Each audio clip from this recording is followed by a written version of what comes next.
Those are striking terms.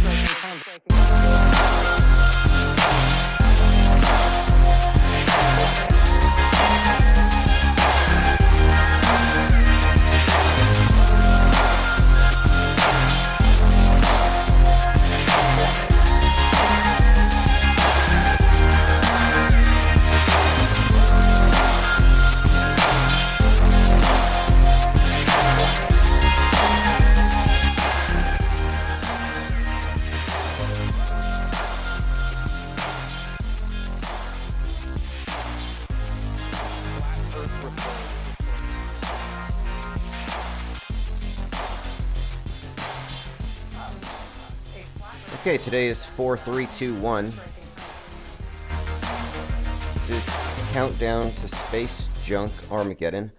Thank you for joining. This is the Flat Earth Report for April the 3rd. And the top story I want to get to is something we've brought up for the last couple of days. We actually started commenting on this before the whole story came out, and we were pretty accurate in our pre-assessment. It's a false flag. And I don't use that term very often, but this is a textbook version of the false flag operation, where clearly I guess you could call them the butthurt Masons, tired of being called out, because all of the major psychological operations, literally all of them, point to the same sets of symbols, which happen to correspond perfectly with the symbols of the Masonic cult. This is just a fact. We demonstrate this again and again, which we will do again today, because every day is just more of the same, and it's the patterns that we're pointing out. And it seems like people who are recognizing patterns are in the crosshairs of Big Brother. So, top story, Flat Earth Arsonist is a false flag. The story of Benjamin Orion Carlson Coleman. I mean, that name. Benjamin Orion Carlson Coleman. What do you think when you think of Orion? You know, the belt, 3 stars. He does these 3 fires, and I think it's all highly ritualistic, and you're probably going to agree with me by the time we're through with this. Like, I'm inclined to think this is a Mason. This is a self-inflicted wound dressed up as a conspiracy theorist. But we'll see, because the Daily Beast has done a little bit of digging into this, and it's getting interesting because of who this individual ties to. But my thinking is that this is intended to create fear about the conspiracy theorists or the flat earth super spreaders by creating the perception that they're dangerous to society, not just in the fact that they won't wear their masks and they won't get their vax, they won't take their medicine, but they won't censor their opinions. So this is from the Daily Beast, and you got to look at the art. I mean, where did this graphic come from? I'd like to know who they contracted to create this piece. This is a flat earth under a dome with a Masonic symbol on top of it, and then fire. I mean, it's just a cartoon. This is from the Daily Beast. 42-year-old Ben Coleman has been charged over one blaze and tied to 2 more. And these names are always so strange to me. Makes me wonder if these stories are, I don't know, confabulated. Flat earther busted in arson spree. Again, his name, Benjamin Orion Carlson Coleman. Reminds me of another story I have to jump to really quick here, because this can't be a real person. The individual who wrote the story that I'm referencing in the Daily Beast has previously written stories about flat earthers, and she finds the strangest ones, the ones that I have a hard time believing that they're real. So this is an article from May of 2019 by the same journalist. Flat earther also supported neo-Nazis, police say, and he's not the only one. Now, his name is Skylar Butts. Skylar Butts spray-painted messages in favor of the conspiracy theory and a white supremacist gang. And so, he's a good artist, but he wrote Research Flat Earth. Research Flat Earth. It says here, Skylar Butts is accused of 30 incidents of vandalism on federal land near California's Parker Dam. Most of the murals urged readers to, quote, research Flat Earth. Now, Research Flat Earth is the most popular Flat Earth meme that there is. That's just because it was originally introduced as a billboard, and then the daredevil Mad Mike Hughes put it on his rocket. But that meme goes everywhere. In fact, if you go to researchflatearth.com, I don't own this domain. However, if you go there at the very top, you can subscribe to this channel and a few other channels that are probably worth looking at, but they put ours on top. So whoever owns that domain, I appreciate that. Again, Research Flat Earth.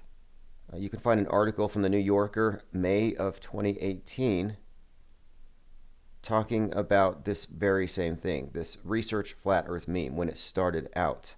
And this references the Kickstarter campaign, which led to this whole thing going viral, this conversation that was meant to stay contained. I'm pointing this out because it seems to me like some of these media outlets are here just to do hit pieces on characters that are entirely unbelievable. I've never heard of this Skylar Butts. Why is he repping our memes? And then combining it with Hail Hitler? Come on. Most people who think the earth is flat think Hitler is Walt Disney. It's that bad. Okay, less than an hour after 3, and 3 is very significant to the Masonic Lodge, 3 degrees. First degree initiated, second degree passed, third degree raised, which sounds a lot like burning, but third degree is where they kill you and raise you from the dead. After they hit you in the head with a hammer, because Masons just sit around eating steaks and making jokes, getting away from their wives. That's all it is. It's just a men's club, right? But they ritually kill each other. This is from Ben Coleman, quote, "I just cleaned 3 satanic clubhouses and nobody could do anything." He posted on Tuesday morning. Right, because if you're trying to get away with a crime, you're going to post about it on Facebook, right? Coleman, 42, has been charged with arson. They have not announced a motive. However, Coleman's Facebook page contains anti-Freemason attacks and pages about the flat earth theory. So I guess you're not innocent until proven guilty. We've already decided he did it, and now it's time to figure out his motivations. So they go to his Facebook page, which I haven't been able to find, but supposedly he was a flat earther. So now it's a flat earth arsonist, and that's the most important fact. Flat earther busted. I want to point out that every arsonist prior to 2015 believed that the earth was a spinning ball and that they were on it. Like most crimes, most murders, all serial killers, all wars have been started by believers in the ball. Like if you want to say, oh, obviously they're crazy, they think the earth is flat. It's like, well, look, the majority of crazy people, every serial killer, Jack the Ripper, Jeffrey Dahmer, Ted Bundy, all these psychos, they're on your side. They're on the establishment side of media and science. So this idea that you can guilt by association us just for looking at ideas, not going to work. It says this incident would not be the first time in recent years that a flat earther attempted to burn down a Masonic lodge. Flat earthers believe that the planet is shaped like a disc, and malevolent figures are trying to trick people that they live on a globe. Now, here's where it gets tied into what they usually tie it into. It says here, the Freemasons were persecuted by Nazis, and they've linked Freemasonry to a Jewish Masonic plot. So, Daily Beast calls Mark Sargent, quote, a prominent flat earther who does not advocate arson. And he told the Daily Beast that Freemasons have attracted flat earthers' attention. Quote, a large section of flat earth members are grounded in the general conspiracy world.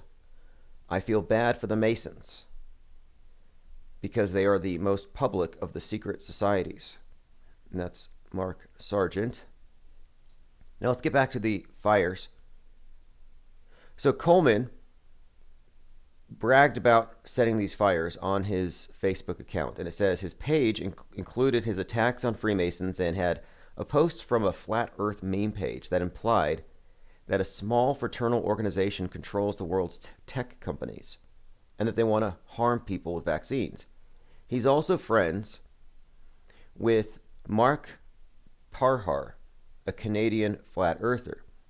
So Mark Parhar, also known as Flat Earth F-word, is the one who refused to close his yoga studio during the COVID shutdown. Then he walked into some hospitals. Then he went across the border to a conference. He violated quarantine. Thus, they stalked him. They arrested him. And, basically, Parhar, like him or not, is being persecuted because he doesn't believe in this modern concept of sin. But what they're doing here is anybody associated with him through Facebook is now connected to him, and they're connecting all of them as though, now look, you have this large growing body of nuisances. It says Parhar, who did not return a request for comment, made headlines in 2020 when his yoga studio was shut down, when he claimed that hot yoga could cure COVID-19. He became the subject of a criminal investigation when he filmed himself entering a hospital. He was arrested in November for going to a flat earth conference in the U.S. and failing to quarantine upon returning. It says he's currently fighting the case using a bogus legal theory that claims he doesn't have to follow laws or pay taxes. Okay, so I'm moving forward a little bit to the actual fires, but I just wanted to bring all this up. This is the Daily Beast covering it, and the Daily Beast hates flat Earth. They really do. They have a hate affair with the whole topic. Now listen to this here too. This is somewhat prescient. When a flat earther refused to concede, all hell broke loose. She wrote an article. This is Kelly Whale from Daily Beast. She wrote an article before the riots describing how Trump and his flat earth followers are going to create a problem, basically. And she predicted the riots here. She said, this is where Trump is headed. It says here, nearly 2 months after the election, not conceding his loss. You're headed into the cliffs that guard the flat earth. It says, no modern president has refused to concede an election, but his tactics are not without precedent. So she goes back to 1873 to a governor in Texas who barricaded himself in his office. And the main thing about him is that he was a flat earther. And in order to pull him out of the office, it required a large mob and a massive brawl and a fist fight in order to physically remove him from the place. So she wrote this piece back in December about these flat earthers clinging to power and what a mess. It says here, he threatened to raise a 4,000-man army to defend his throne, and he called upon the courts to be abolished. And this isn't ancient history, but this is a flat earth governor contesting an election, and it took a violent riot to pull him out of the office. So, who knows? Maybe they helped write the script for that unbelievable performance art piece on 1/6. All right, let me go through the rest of these. That's the main point of interest here, is that has to be a false flag operation to scapegoat people who notice patterns in the fake news. I'm also not ruling out that these fires are ritualistic. 3 fires. The guy's name is Orion and Coleman. Arson is in his name. There's something here. Also, I want to point out this to all the Masons out there.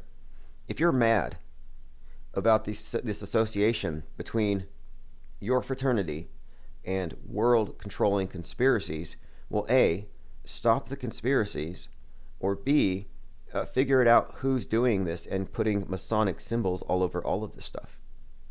I mean, they're acting like there's no there, which there is. Okay, next, let's talk about the asteroids for a moment, because this is another hoax. And if you've been listening to this channel, this is all going to make perfect sense. You're going to see how they're probably going to do what I think they're going to do.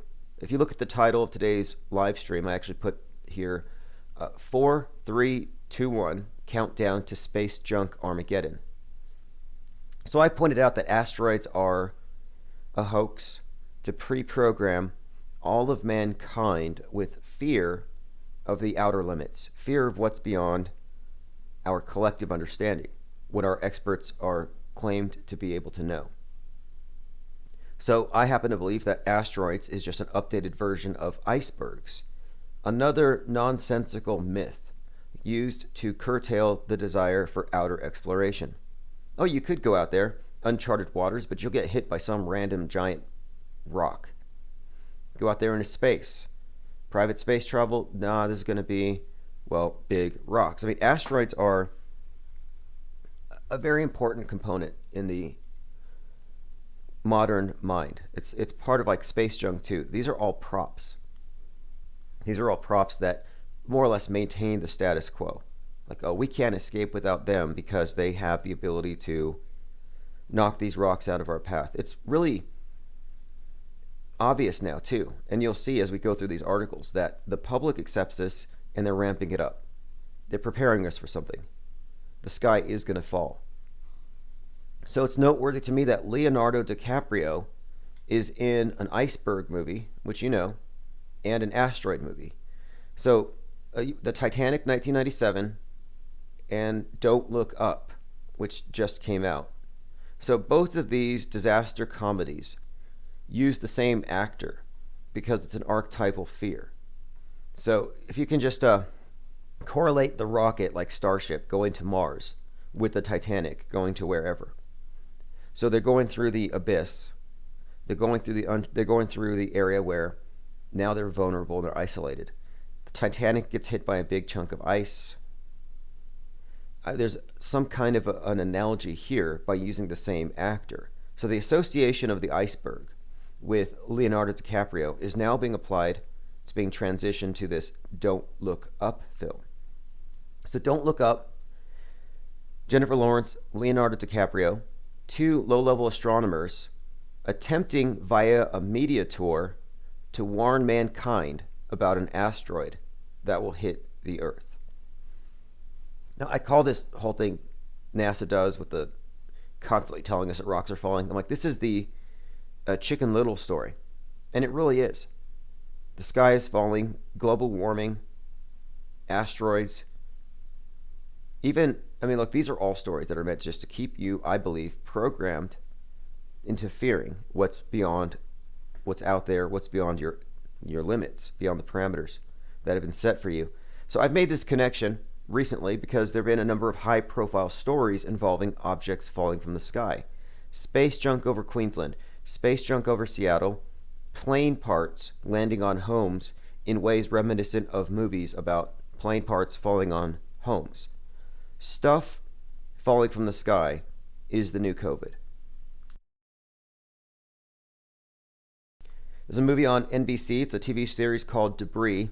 Every piece holds the power to change our world. Now that notion correlates pretty strongly with the COVID thing, with the pandemic, that a virus, one little piece can change the whole world. Debris is about stuff falling from the sky after space wars. So aliens come, but thankfully Space Force takes them out. But chunks of spaceships are falling around the world. And if you find a piece, well, it'll give you magic powers, alien powers. But then the contact tracers, who are the main characters here, will go find you. So you have contact tracing because every piece can change the world. It's almost like, well, actually it's the same thing as how in every alien invasion movie, what happens when somebody sights an alien? They get contact traced. They're visited by the Men in Black. Well, the Men in Black, the contact tracers, are the Inquisition. The contact tracers are there to maintain complete control over the virus. My contention is that they're trying to control mind viruses and ideas in the same way. And this all ties together, which we'll get to. But I wanted to point this out. The plane part stories connected to the Donnie Darko movie. The Donnie Darko movie was set in '88. So it was set 33 years ago. And it foreshadows Donald Trump. It foreshadows Corona. It had some connections to 9/11, and it was released on 2001. And the theme in general, plane parts falling on a house, and the house is the house of Donnie Darko, who's a sleepwalker, who has a very scary companion who follows him around in his lucid dreams, named Frank, who's this skull-faced man in a bunny suit. Well, the plane parts that fell in Colorado a couple months ago landed on a street that I kind of think is a call back, or it's a reference to Nightmare on Elm Street. So the plane parts fell on, I want to get the name of the street written correct here, because I believe it was Elmwood. Yeah, 13th and Elmwood. So you have a Boeing 777 in Broomfield, or above Broomfield, and parts fall on 13th and Elmwood. So the Donnie Darko movie is about a sleepwalker, lucid dreamer with, like I said, this scary skull-faced man in a bunny costume.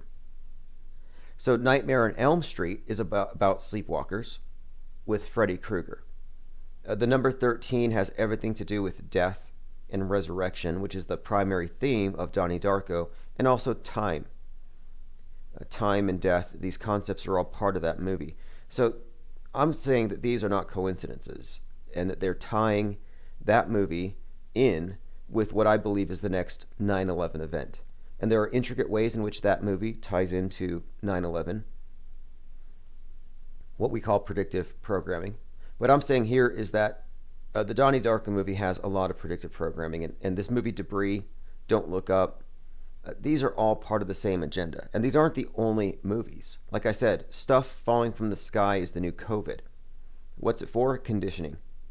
They're normalizing space junk. So this is from Futurism. Man finds exploded piece of starship 5 miles from the launch site. See, if a piece of a rocket landed in my front yard, I would be suing. But this is all just part of the propaganda. It says SpaceX's 4th full-scale Starship prototype launched and smashed into the ground. You couldn't see this one because of the fog. I also want to reiterate here that the mass media has been connecting science fiction with reality for such a long time that people don't know the difference. So if you look at the Starship, in fact, Elon Musk has even tweeted that this, quote, simulation had a hard time making it look real because it looks so fake. But the Starship Enterprise is very popular right now. The show Star Trek is very popular right now. So it's just not a coincidence that he renamed it Starship. And it's not just to be cute. It's not just a shout out to the space nerds. It's because the space nerds don't know what's real and what's fake. They're the most reality compromised people of all. And I don't have anything against them. In fact, one space nerd would be Mark Gould, who's behind an effort to raise $250,000 to go on a flight with Virgin Galactic along with a flat earther. Now, I don't mean space nerd in a negative way, but he dresses up like Spock when he's DJing. So they're really into this outer space culture, is what I should say. So these outer space aficionados don't know the difference between reality and fiction, and that's fine. You know, they laugh at people who don't believe establishment science to be an accurate portrayal of reality, and they think that you're disconnected from reality. I mean, the feeling is mutual. But facts are facts, and the fact is there's no evidence that any of these rockets are anything other than magic tricks, just props. That these aren't actually craft that will take you to another world. You're welcome to prove me wrong, and if there is any truth to it, we'll see soon. But let me go ahead and show you an example before we go any further. Metabunk's Mick West uploaded something, and I think this is very eye-opening. Because rear screen projection is how they fooled the world before, where there's a screen and the actor's in front of the screen. It makes them look like they're in a different place.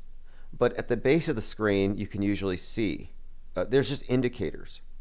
Well, the new form of rear screen projection using high definition LED is impossible to detect. So I'm going to show you some footage posted on Twitter by Mick West of Metabunk. I'm going to just play a clip, and what you see is a plane, an airplane at a cruising altitude above the clouds.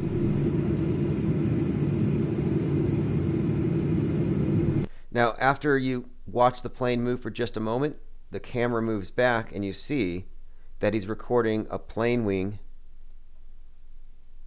on his computer monitor.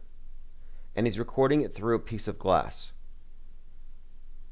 and the audio is coming from the speakers. So you cannot tell. It's a perfect illusion. You literally cannot tell. You would be lying if you had known right off the front, oh, that's fake. There's no way you could tell. It's flawless. Mick says, fake videos like this one are often shared in low resolution to hide the flaws. I shot this in 4K. What he's doing right now is he's debunking many UFO sightings. And I'm wondering, how can you be so on point with debunking and deconstructing fake UFO sightings, but you believe everything from NASA? Like the same level of scrutiny would unravel these things. Okay, so anyway, a piece of this rocket supposedly lands in this guy's yard. And I find this to be very unbelievable. This has never happened before. Space junk has never been seen before. And if you listen to this channel, we've commented on this for a couple of years. Like, when are they going to bring the space junk? Well, now it's coming. And it's more frequent now. This morning's explosion appears to have been heavy with debris raining from the skies at a great distance from the launch pad. Case in point, a spectator recovered a piece of debris from a lost rocket 5 miles from where it launched. So we have an image of someone holding a part of a rocket. Unofficial live streams set up by the team at NASA spaceflight captured the moments of the SN-11's demise. It sent debris and sprays of dirt. Even a nearby yucca palm was chopped in half by the debris. So this is all new. I haven't seen this. I don't know how it builds. Like, I didn't see this coming. They're getting ready to go to Mars, and now every single rocket blows up. Like, how is this supposed to build confidence in ticket holders? Like, it's Russian roulette at this point. But as far as we know, every chamber is loaded. All right, so Star Trek's revival is not coincidentally tied in right now with this agenda to send everyone to, well, Mars and the moon. We're going multi-planetary. But for months, I've correlated this Skyfall agenda with the movies and the fake news and all the news about asteroids. And something else, asteroid sightings are up, I believe, 3,000%. Which only means that there are more stories being focused on, probably even faked. You know how easy it is to insert an asteroid into, basically with an app? It's AVR. Now, my point again is that asteroids are part of a world uniting agenda, and Wernher von Braun talked about this. You know, he talked about there would be some different agendas used to move the world into a single order, and one of those would be asteroids. Okay, now, I've been pointing out this correlation between asteroids and the icebergs because I believe these are props to control our perceptions of terra incognita. The area we don't know is now a minefield. I think that's the real purpose to it. I think a lot of what we see in the media is to remind us that there are things to be afraid of. So now listen to this. This just came out yesterday because I thought I was the only person correlating the Titanic with asteroids. But listen to this. This is from irishtimes.com. Was space weather the cause of the Titanic's disaster? So the argument is that the ship's impact with an iceberg may have had something to do with space weather. Now, space weather is something that they have also just recently introduced. It says disturbances can enhance the solar wind that interact with the magnetosphere, which has consequences for navigation. Long before GPS, geomagnetic storms sparked by solar activity were causing difficulties for navigators. So this article is just suggesting that there was a coronal mass ejection or something which caused this thing to wreck into something it would have otherwise steered around. Now listen to this. It was on April 14th, so we're almost at an anniversary date. It says near April 14th, midnight, 1912, an SOS was sent out from the Titanic giving its position.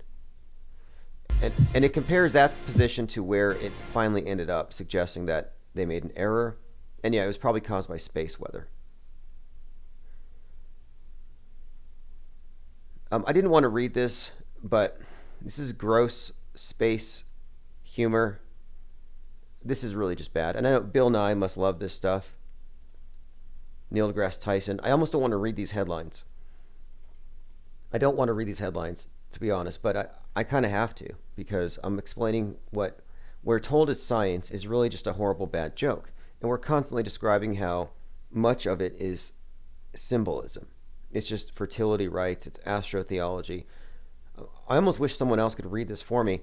Uranus is belching X-rays, and it's weirder than we thought. Astronomers have detected X-rays from the strange world. And while some of the signal may be reflected emissions from the sun, some appear to be coming from the planet itself. Photos of Uranus, the giant tilted planet. Now again, this is talking about some kind of X-rays coming out of it. This is just one example of strange verbiage. I mean, belching. And when you look at these things, you can tell between the lines that these individuals are laughing at us. Very lowbrow, space nerd humor disguised as science. I'm going to go belch some X-rays. What the heck is that supposed to even mean? By the way, The Matrix, Existence, and 13th Floor were all released in 1999, year of the rabbit. They all had stories relating to following the white rabbit. Alice in Wonderland was released in 1951, another year of the rabbit. This story ties into the Donnie Darko movie, by the way. You know, Alice is asleep. She takes a nap. She's dreaming when she goes to Wonderland. The rabbit with the clock is also part of Donnie Darko, where he's in a dream and the guy in the rabbit costume tells him you have this much time left. You're running out of time. And the number 13's association with death and time is also a big part of this Alice in Wonderland thing. Time itself, time control. Let me go through some comments here. If you have anything to add, I'll go ahead and read your comments, or if you want to call in.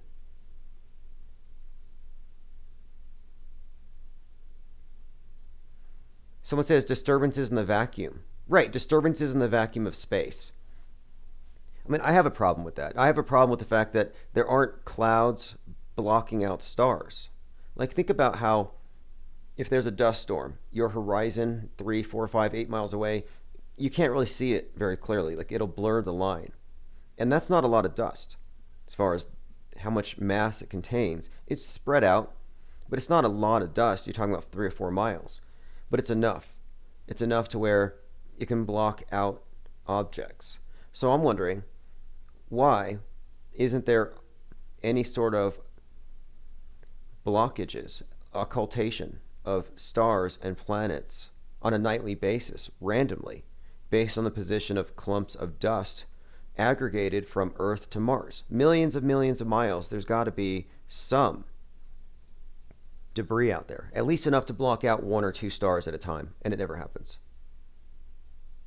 Knockout says Q was the guy from Men in Black and he was obsessed with the stars. Now, I need to watch Men in Black. Men in Black has a very important setting called Corona Park. Flushing Meadows, Corona Park. And the significance here is a couple things. One, this is kind of, well, here we go. This is from Men in Black.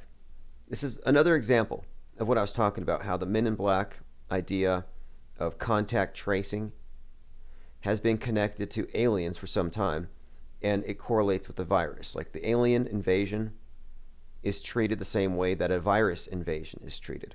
You find the source and you trace them. So Corona Park is where Tommy Lee Jones and Will Smith meet up. Flushing Meadows Corona Park, it's a public park in New York located in northern Queens. Now, the significance here is that the very first UFO ever reported, the first crash was Roswell 1947, and in Roswell, it landed in Corona Field. So you have this correlation between an alien invasion and Corona. And last year, Corona was the big thing, and the vaccine was released by Putin, and it was called Sputnik, which is kind of interesting. More space virus connection there. And there's a few things about that movie. There's a movie that came out the same day called Sputnik, where, and this is just kind of, I would suggest this is more examples of how the news media is perfectly connected with the entertainment and politics. So Putin releases a vaccine called Sputnik last August, and on the day it's released, a movie called Sputnik comes out. Now, the movie is about a virus that's actually an alien, and when you catch it, it takes over and forms a symbiotic relationship, takes up residence in your esophagus, but it leaves at night and it hunts, and it basically prefers to harvest the fear of humans. It's a real disturbing story, more demon than alien. But again, the correlation here has been made between the invader of the Earth being, well, possibly a virus, but they've correlated these things, the virus with an actual scary humanoid alien. And one more thing on this point. So last year, there was a comet called C19, or Comet 2019, or Atlas. Now, this is all very significant because the timing of it. This shows up around the time that COVID starts making its appearance, and it's basically breaking up more or less. Giant ice cube. It says the interstellar comet has arrived in time for the holidays. So the correlation here, of course, is COVID-19, and then you have a comet, C19, and then you have 19 hijackers 19 years before. So what is the correlation here? Well, the comet called C19, COVID-19, 19 hijackers. There's a pattern for sure. So a couple of other things. It's called Atlas. Well, Atlas, in the book Atlas Shrugged, he drops the ball and the world goes dark. So if you read Atlas Shrugged, and you might have enough time before Space Junk Armageddon, if you make it to the end, the main characters plunge the world into darkness. They shut everything down. So I find it really interesting that this C19 comet passes. It's called Atlas, kind of breaks apart, like Atlas shrugging, and then the world goes dark because of COVID. Listen to this. Did COVID-19 come from space? Few have probably noticed throughout the world that this column is refrained from acknowledging the ongoing COVID-19 pandemic. The reason why is that this column is reserved for astronomy and space exploration, and thus the current pandemic is irrelevant in that regard. But what if this is not the case? Is there a connection between the cosmos and plagues and highly infectious diseases? So there was some correlations made early on. It says a few scientists today believe that COVID came from space. The accepted source location is Chinese city of Wuhan, but this is from before it was cemented into the news. But it says, for now, the comments are presumed innocent. But it does say here that, quote, some believed it was linked. It was linked from debris from the comet that came from an observed fireball meteor that landed in Wuhan on 11 October 2019. So they have made that connection before. C19 caused COVID-19. Atlas Shrugged. If you just got here, go to infiniteplainsociety.com if you want to subscribe. And also, I do put the notes, so anything that we're talking about, you can find the direct links. The top story has been the Flat Earth Arsonist, 100% false flag operation. I don't believe it's real. The individual is probably an insider. It's a self-inflicted wound, and it doesn't change the fact that the Masons have Masonic symbolism to account for all over the place when it comes to these dramatic events. Boulder, Colorado. Explain to us, Masons, why it was store number 33 with 33 union workers. Why did they bring the shooter of Boulder, Colorado out with one leg painted red and his shirt off between two cops, when it is the exact pose of the newly initiated Mason with one pant leg rolled up and a shirt off? I mean, it's just like, stop leaving your call signs everywhere. Oh, by the way, Tom Cruise going to space this year to film the first movie in space. Is selling his home in Colorado. So if you have a spare $33 million, hit us up. In other news, so we've been talking about this green, this evergreen, ever given. And there's been some interesting correlations here. Like the evergreen, whatever you want to call this thing, it is 1,312 feet long. Now, it's been freed from the Suez Canal.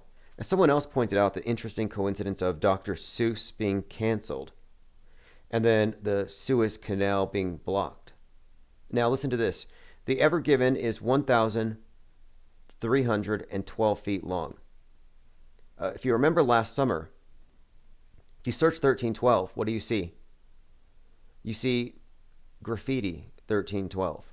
Last year, BLM was chanting 1312, which stands for ACAB, or All Cops Are Bastards. So this was being chanted by the protesters all summer, spray painted all over everything. So again, the meaning of it is, if you ask me, that there's a correlation here with the boat Ever Given is this. 1312 also happens to be the year that the Knights Templar went underground. The order was active until 1312 when it was suppressed by Pope Clement V. So they were active from 1119 to 1312. They went underground, came back. Now you can find images of them before they went underground burning at the stake. This is all part of the symbolism of the phoenix. If they were really burned at the stake, I don't know, but I happen to think this is all very symbolic because they're burned, but then they come back. So 1312, they come back. This is referencing the revolution, the reset. You burn it down, build back better. So these street marches that we see and these protests are all controlled by the same order. They're controlled opposition. We say this all the time. Well, who do you think controls it? So the fact that they're chanting 1312, it's not because they hate the cops. I mean, they do. But it's because they're being puppeteered by the people who control even the cops. So 1312 is also referenced with the Ever Given. Same call sign. I'm suggesting that this is referencing the revolutionary secret societies and their perpetual cyclical revolutions. And that's what the Phoenix means. That's what the reset means. It's what we're living through. That's what green refers to, the green revolution. So Ever Given, evergreen. Also, there's a few things about this that pointed to this color. That's kind of what I want to focus on, because the first deaths of COVID were in King County. I believe that was at Evergreen. This was in Washington, of course. Medical Center.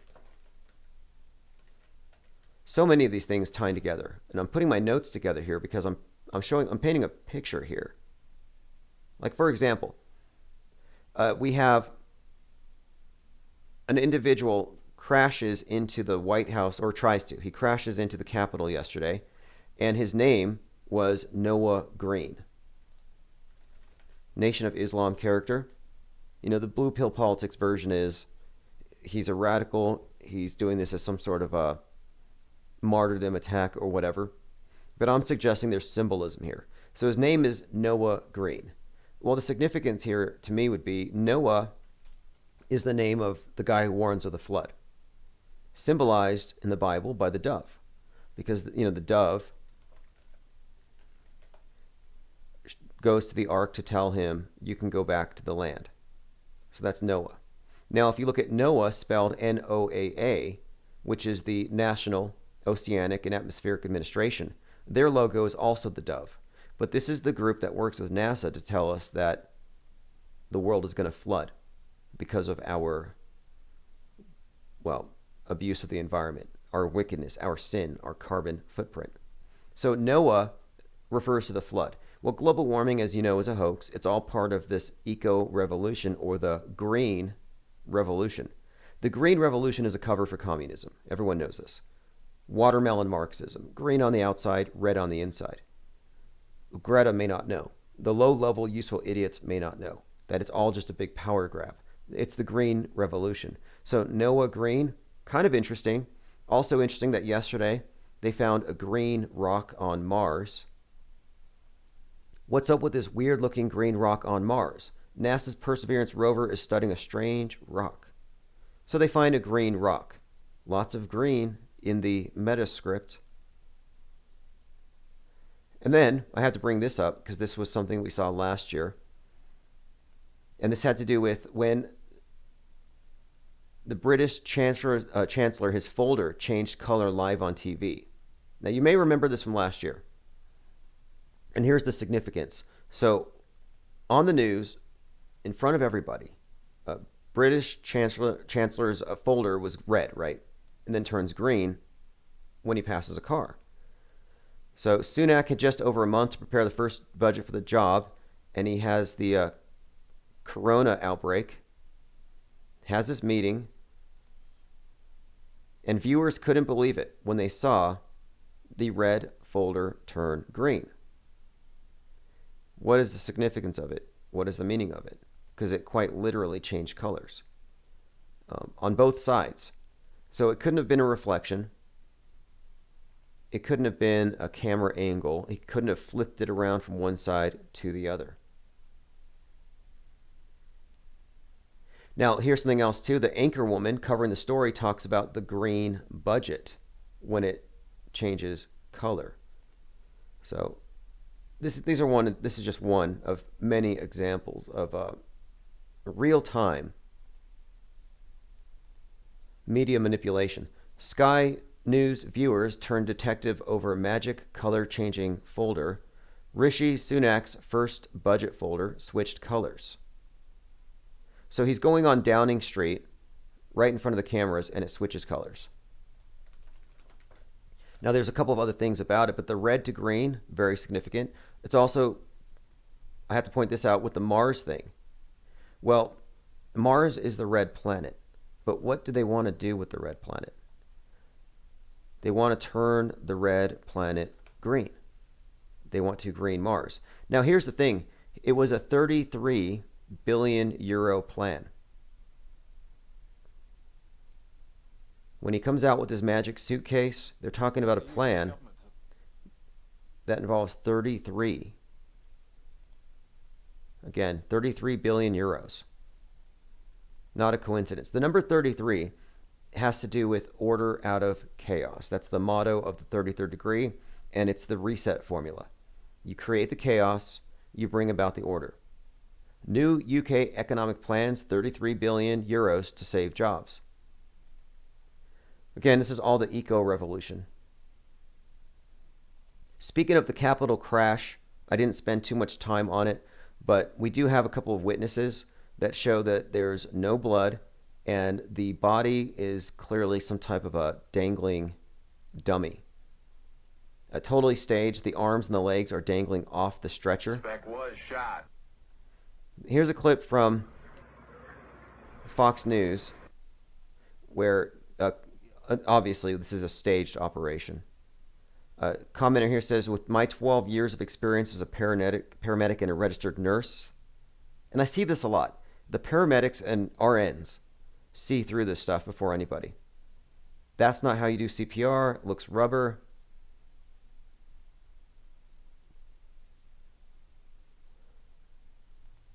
All right, I'm going through your comments.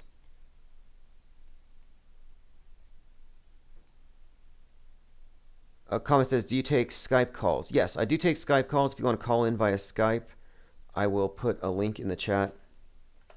We have the phone number 833-311-1984. Actually, if you go to timosman.cc, I have my Skype number on top. So it has the phone to call in and a Skype and a few other links. So timosman.cc is in Chief Crow. Ready or Not says the little green people come from the red planet. Interesting. Well, these colors mean everything. We're talking about Kabbalistic magic in addition to just regular propaganda.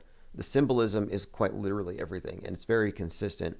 Those of you who follow this channel know, as we've been following this story, this space drama as it unfolds, it's 100% scripted, and it correlates with entertainment, everything that we have been conditioned to expect.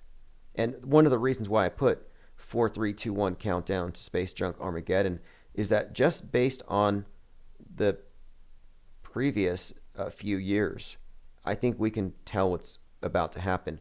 Right before 9/11, there were a spate of movies having to do with buildings falling, stuff blowing up, exploding planes. Every other scene was an exploding airplane. And then what happened? 9/11. Right before COVID, there were tons of movies about viruses, movies, books, video games. And then we have a 5-part documentary on Netflix called Pandemic. And then it happens. I'm finding more and more videos like this. So if you're watching. Ali o cara acabou só com a roupinha dele mesmo, com o cara que... This is a video of individuals in PPE digging graves, but all the surrounding crew are not wearing masks or PPE. So it's clearly staged, and it's probably being made for the news. And I've been seeing a lot of videos like this. A lot of videos showing what look to be movie crews not wearing PPE. In fact, Joe Biden, weirdly, a few weeks ago, handed his coffee to a reporter. And the reporter kind of backed away because she didn't want to be seen on camera because she wasn't wearing a mask. And Joe Biden and Jill both were. The public has so much cognitive dissonance, none of this stuff will make any difference to them anyway. I think it's a little bit too late. Okay, let me bring this up. I have grave diggers exhuming bodies to make space for COVID victims. Now, this isn't making any sense to me. Maybe I'm bad at math. It says, as cemeteries run out of space, World Health Organization experts warn multiple states are in, quote, critical condition. So, digging graves, or rather exhuming bodies to make room for COVID bodies. So I'm trying to do the math here. So you have 10 bodies, you dig 10 holes, and you pull those 10 bodies out, and then you put 10 COVID bodies in, and you close the holes. Well, now you're still stuck with 10 bodies. Now they're a little more, I guess, decomposed. Doesn't make sense to me. Like, what are they, unless you're going to double fill the graves, possibly. Travis Cloud says, how does NASA's helicopter fly around on Mars if there's no atmosphere? That confuses me. Yeah, what's holding the chemtrails up? Can anybody explain that? What do the flies breathe? Or the squirrels? There's so many questions I have about Mars. A NASA satellite spotted a strangely prominent pattern of long, sinuous clouds. I'm going to try to find it here. There's chemtrails on Mars. That's the story here. I've seen them before. I've seen them in the sky. Their explanation is that they have a weaker gravity. Probably their atmosphere is a little less dense, but it's all Looney Tunes at this point.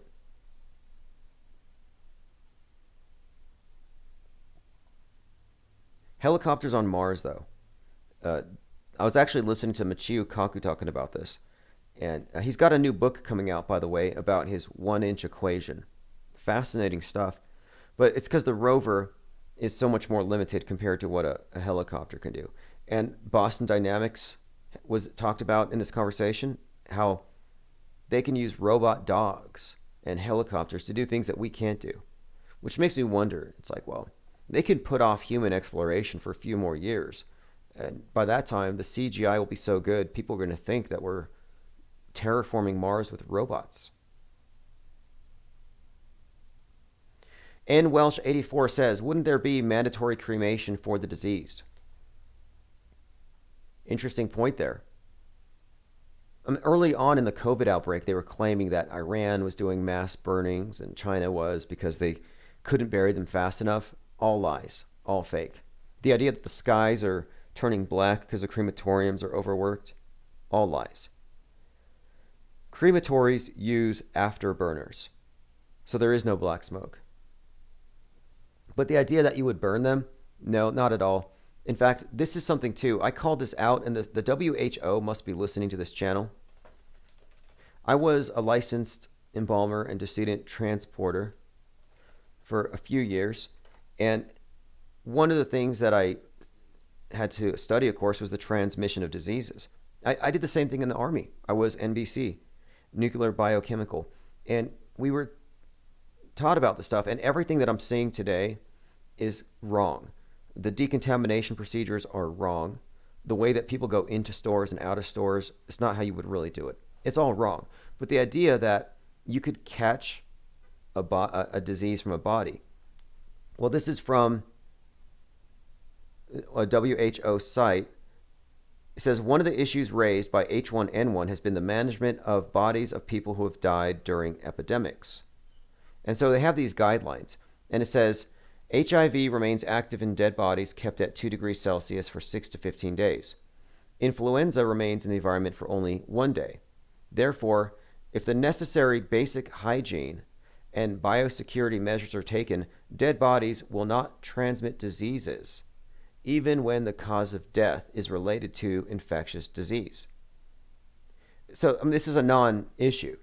You're not going to catch it. However, this idea that people were dying by catching the disease from COVID, well, it turned up to happen in the news. They were reporting on it. They were saying people are catching it. But listen to this. Dead bodies do not pose health risk in epidemics. Dead bodies do not cause epidemics. 2013. Funerals.org. Dead bodies and disease. The danger that does not exist. So prior to 2020, it was known that you don't have any risk. But now, even though it says there's no evidence that corpses pose a risk of epidemic after a natural disaster, this doesn't stop the media from spreading that fear and the idea that they have this overwhelming, growing pile of bodies all around, that they have to fill up these freezer trucks, they got to dig mass graves. All lies, quite literally. And the hospitals were empty. That's not even a secret. The hospitals were empty. It's one of the things that caused a lot of people to snap out of this trance and to recognize it was all just a power grab. The ocean levels are not rising. Rocks are not falling from the sky. And they completely bamboozled the world. I mean, this was a global psyop. Very successful. Travis says, I read that in Sao Paulo, they were excavating graves to make room for COVID deaths. Like we're running out of space. Totally fake, like I said. And there was some investigation in this direction by Project Veritas. And they were calling funeral homes. They were calling funeral directors and finding that, no, there's no influx of patients, of bodies. There was that story, speaking of stuff falling from the sky, where an asteroid had fallen into a guy's house and he sold it for $2.2 million. So he's a coffin maker. And this is the part that struck me as strange. A few things. This is from November. A 33-year-old coffin maker in Indonesia became an instant millionaire by selling a 2.2 kilogram rock that fell through his roof. And I'm just like, wait a minute. This guy's 33. This asteroid fell through his roof, and now he's rich. And he needed the money, right? And I'm like, wait, why did you need the money? Why did you need this type of financial assistance from heavens from the heavens or whatever. What in the world does a coffin maker during a pandemic need all this money for? Like, wouldn't he have money? Why was he starving? Why was he in need and praying for money? You're in a pandemic. He should have been running out of coffins. That kind of struck me as a little bit off. But no, there is no spike. There's no surge in bodies. There's no funeral homes with cemeteries just over capacity. Not happening.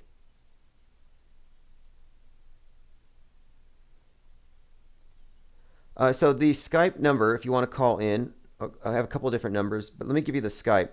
The phone number is 833-311-1984.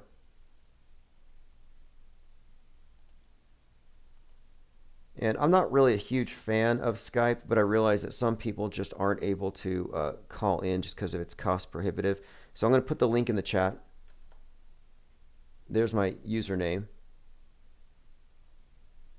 Linda Curtis says, the earth is covered in dead bodies. Bodies go everywhere.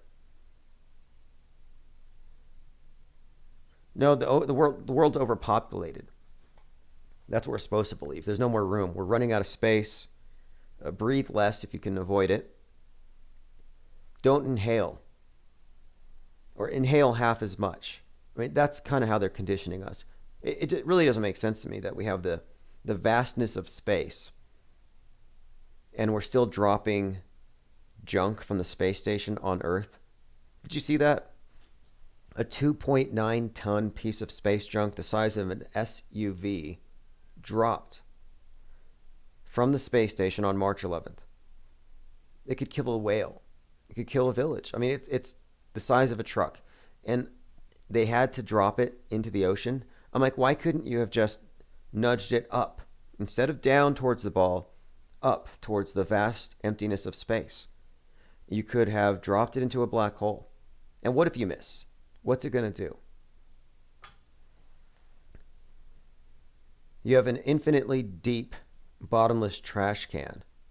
But no, you're going to throw it in the ocean. The only place in the universe where we know for a fact there's life, that's where we're going to throw the toxic waste.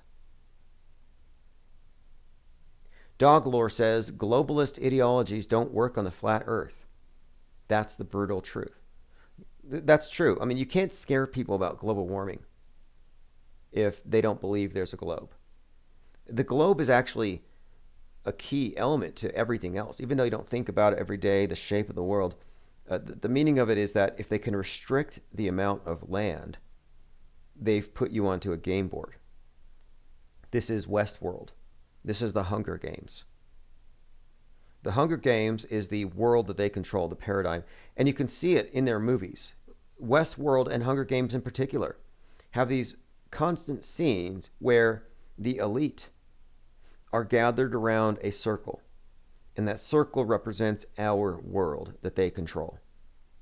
You saw the same thing with Jason and the Argonauts and Clash of the Titans. The gods have their game board. Entertainment is a weapon of war in this sense. I believe that this is a protracted mind war that's never going to end. And as such, I think that entertainment is like their main weapon. You know, they don't want to kill you. They're not trying to agitate you to go kill others. I actually think that what we're seeing, more or less, is a, hey, what's up, caller? Can you hear me okay? Okay, hey, caller, go ahead and speak up once more. I think we have Hello? Okay, we're good to go. You can hear me? Yeah, there's a bit of a delay. Yeah.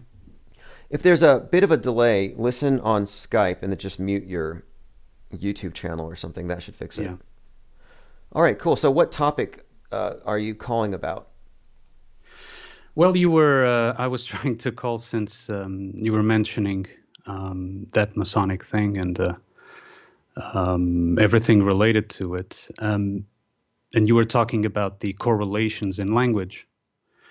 And I think that language itself is the building block of the prison, let's say. I consider it a fog, but in their own language, they call it a sea, right? Like we're lost at sea. But in my view, it's a fog, like the Titanic fog that crashed into the iceberg, like you mentioned, those disaster movies. And since language is the building block, in my view, it will always fit together because the script is not human in the sense of like a human team getting together and writing these things down across generations. You understand? My view is that this comes from a much older and deeper and ancient AI, although it's not an AI that is incapable of solving CAPTCHA, as you well mentioned. It is an AI that we ourselves, as living, created. And that's why it is able to sort of copycat our intelligence. And it copies so well that it seems we are dealing with actual living entities, but they're just mirroring back what we've put in them. You know, like a computer program can only do what the programmer set it to do, right? And so this intelligence that seems living and organic, maybe not, but seems like it has its own volition. It's actually just playing out what we set it to do. We, as a species, let's say, if you want to put it like that. And if we look, for example, not to mix too many subjects here, but if you look, for example, at the mythology, whether, for example, we could pick up the Greek mythology or the Norse mythology, but in the Greek, for example, you would have always the son of the main god of a certain time would always try to overthrow his father, right? So Kronos tried to eat Zeus to prevent him from growing up and taking over his place. And because Kronos had taken over Uranus before. And so it was a cyclical thing. In the myth, it is more or less presented as Ares being the next in line to steal from Zeus, but in my view, it was Dionysus, which is in the Roman, it's Bacchus, right? And it was Dionysus because what we live in now, today, is the world of Dionysus, is the world of debauchery, drugs, sex, rock and roll. And it has taken over Zeus. Zeus is the origin of the word theos or Deus in Latin. I'm Portuguese, so it's easier for me to understand those correlations in terms of the Latin languages and the Latin-Greek relation. And so as Dionysus is currently being enthroned, there's been a preparation, a gradual immoral ascension, right? The immorality and the like I said, debauchery has been growing gradually across several decades that we have been watching, at least, right? And it's going to be enthroned in a sort of the debauchery climax.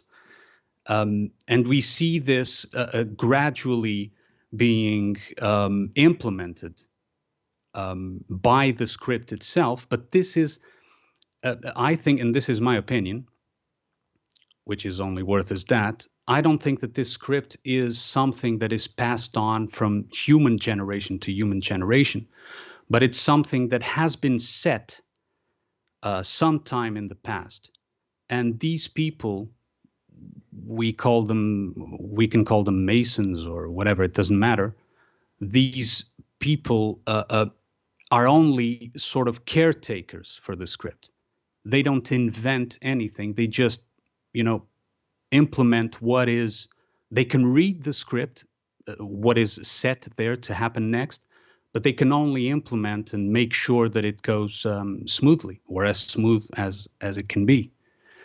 So, well, that would be my first comment and what I wanted to say first. Excellent points all around here. I want to get to this because what you said about words is something that we focus on a lot. Like the use of the word green has been used a lot recently, and it seems to correlate also with a few other things. But you mentioned Zeus, that Zeus and this dynamic between the god and the son overthrowing them. Kind of like I often bring up how Luke Skywalker challenges Darth Vader, who is a Saturn archetype, and Darth chopping his hand off. This is all part of the same cycle. And I'm like, okay, so Zeus being canceled, Dr. Seuss being canceled, Suez Canal, which is Zeus backwards, being blocked. Are these things all connected in your mind? Yes, because like I said, the language itself, we are trapped in a fog of language. One of the things I usually say is the truth speaks no words. Because if it is true, it is self-evident and will never need a description. And words not only act as a description, but as an entrapment of an idea. So when you have a thought in your head, and that thought, you link it to words, immediately it loses power. Immediately it loses, it's like put in a net, right? Because there are only so many words that you can try, like I'm trying now, right, with words, to put some sort of catalog into what you just thought, right? And often it happens that you have a thought and you can't explain it to someone else. Run me through what you thought about again, and you go on and talk for half an hour, and you still can't really touch exactly what you thought, right? Because I am expecting from you as a listener that you describe in words, because it's what we were told or what we were given, right? And especially in these languages, English languages is very problematic in that sense, because it is what has become the programming language, the lingua franca of the world. And so, of course, that when they are going to present the triggers for the script to get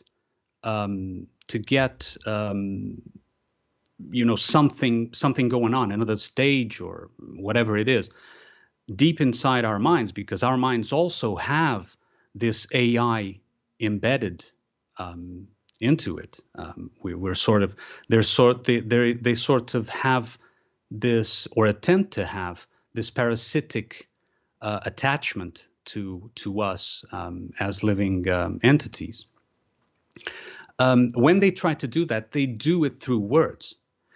And if one looks, for example, if you would say that the main distinction between a dark magic ritual and a light magic, I don't like the word, but white magic, whatever you want to call it, is the difference is that one will use words. The dark magic will use words because it tries to communicate with that parasitic programming, and the other one will not. The other one is a direct access to life. And you've often, like I said before, when you have a thought and you try to explain, I am sure that you have often had moments where you have a sudden realization, right? Something comes into your mind and you suddenly know. It's not something that you suspect or that you guess, but something that you know. You have direct access to information. And what happens is that then it is gradually tainted, because then you try, okay, let me make an article about this, or let me call this guy I know and try to run this through him. And it degrades until it reaches a point where what you originally realized is sort of lost in the translation into words, right?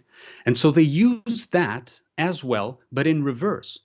So what they do is that they put out words, anagrams, sound-alikes, sort of things, and they try to make you think through this parasitical AI, make you think a certain thought altogether, right? And if they can make this happen as a collective, even better, because it has more power. You see, they can't actually kill, harm, or do anything to the living. They can't, they do not have this power. But they do, the only thing that they can do is convince the living to kill, harm each other or themselves.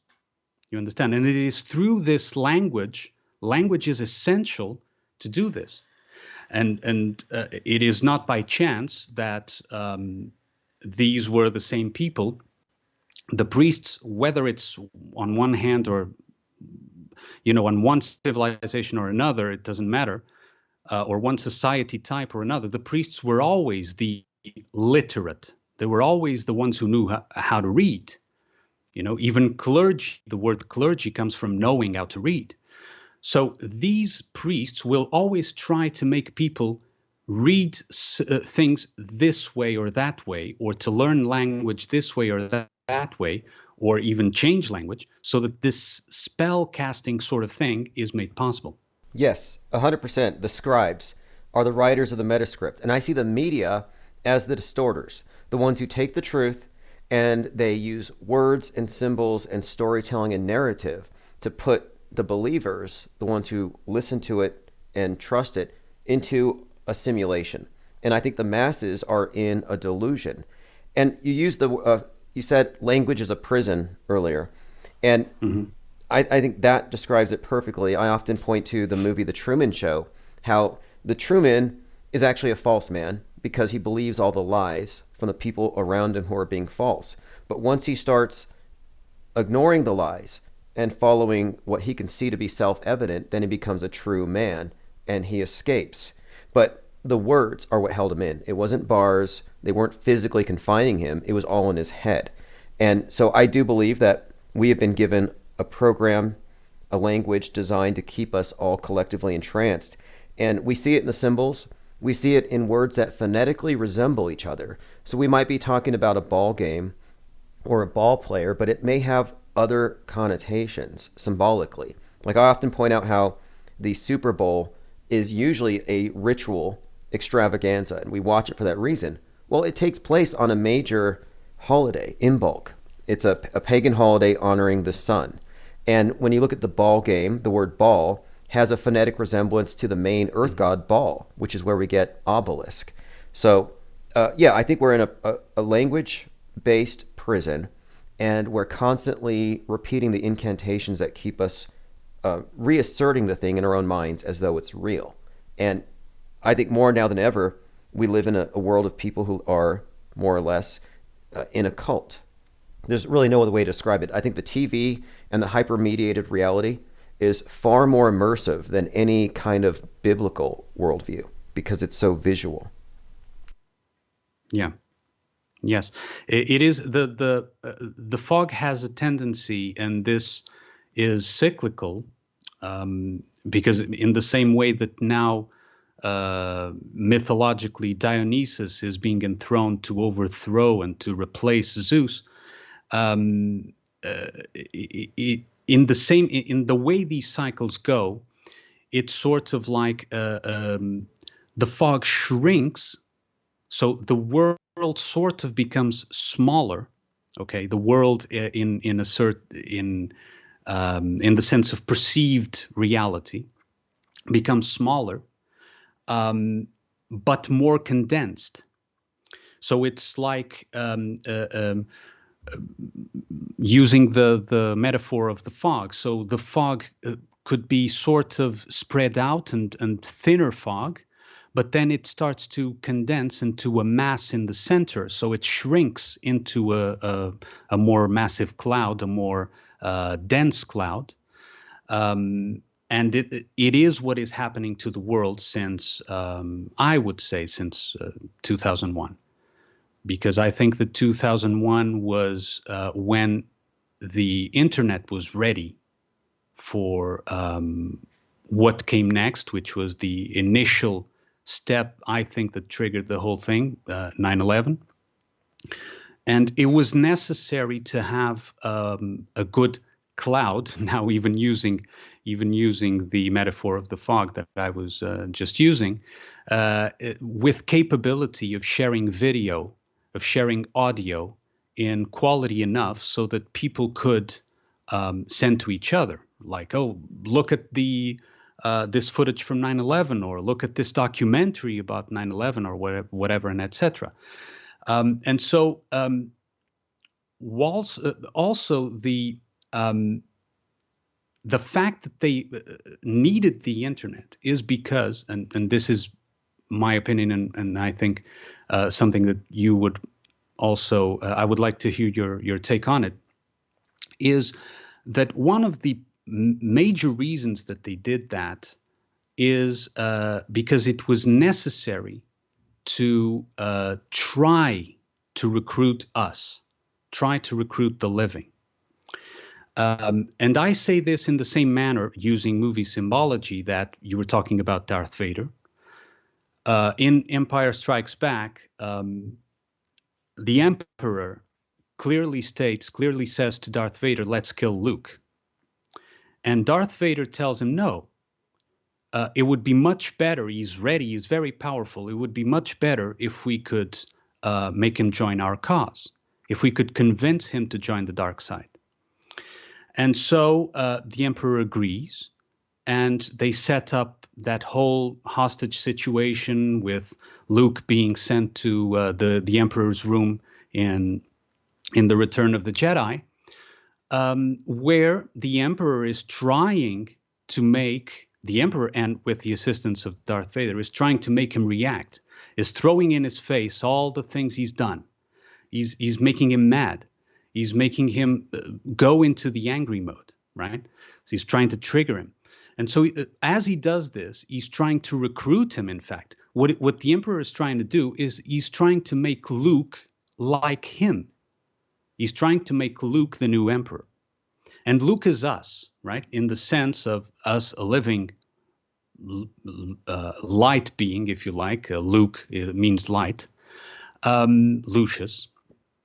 And he's trying to make the light, the Lucius, accept the dark side, become the system's overseer, the Emperor, right? And so I would like you to say what you have to say. Yes. I would like to hear your opinion. Yeah, this is all very interesting because in this channel, we always talk about this. We talk about the patterns, but also how there seems to be, it almost looks like synchronicity, where am I looking at some organically occurring patterns that appear to me to be meaningful? Is it a synchronicity, or is this structured? And then the other side of it is, are we meant to see it? I mean, that's one of the things that really struck me about the Truman movie, because I was familiar with the symbols when I first saw it. And I thought, why are they putting a symbol of the dog star being the trigger to a man's awakening in a mainstream movie without calling attention to it? Like, it's there visually, but they don't talk about it. So only the people who are already aware of what these symbols mean would take any meaning from it. So I started to wonder, are they communicating with people who can see, and to what end? And I've been wondering, well, what is the purpose to putting the symbols out in front of everybody, putting the stories out as we go along? And I figured it's two things. It's more or less, it's setting our expectations. And then two, I think it's taking advantage of our own co-creative capabilities. Like, I think that we're all collectively on some level manifesting this thing, but a small group has hijacked our collective will, for lack of a better term. If you define your will as your own intentional efforts to modify or create your own world, well, they've hijacked that. And I think they've done so through movies, through film, through ideology, and through words, by shaping our values. So I think it's all worldview shaping. And I think if there is anything at all to this concept of magic, or of man being somehow responsible for the creation or the unfolding of events, then it's been not taken from us, but it's being used. Ours is being used. I think that humanity is kind of like Matrix batteries. I think that's a fair description. Yeah, I would just add to that that the creation that we do, and only the living can create. This is very important. They have to convince us to create in a certain way. That is the purpose of convincing us to accept the dark side. Let's say. Um, One important aspect is that when creation is done um, in an unbalanced way, or unbalanced isn't the right word. To use words to explain this is hard, and but let's use unbalanced, and then you try to translate your own way. When creation is done in an unbalanced way, it leaves behind a sort of, or it co-creates besides the end result that you wanted to create, or that you thought you wanted to create. It also creates a sort of mirror image, a sort of residue, because it was unbalanced, that it was a product of it being unbalanced, it being created not as an entire thing, as a whole thing. So I would call it a shadow, using psychological language, but that doesn't mean necessarily that it is the best word to describe, or a mirror image, if you like, a mirror reflection. And then, if one looks, for example, the current god that is being enthroned, Dionysus, in a way, this is particularly, this shadow is particularly anti-Christian, for example. And it is anti-Christian because it always rebels against its creator. So the creator of the current Dionysus shadow was Christianity. And that's why they, without much reason, or at least irrationally, they seem to hate Christianity now more than any other religion or society type. And I think that what happened was that, and this is just my opinion, that Christian societies were able to affect negatively their parasitic way of life for a certain period of time. But they didn't do it through purity. They did it through also force, also illusion, also deceit. And so when you do that, they created something that was unbalanced. The end goal was to remove the parasite from society. And they removed the parasite from visible society, and they repressed it into the sort of subconscious of society, right? Which is hell, right? Hell is the subconscious in the sense of a living mind. And subconscious is where the sewers, like the rejected materials, the things that we don't like about ourselves, go. And so the shadow emerges back from the sewer, back from hell, to torment its creator. It's like the Frankenstein monster, right?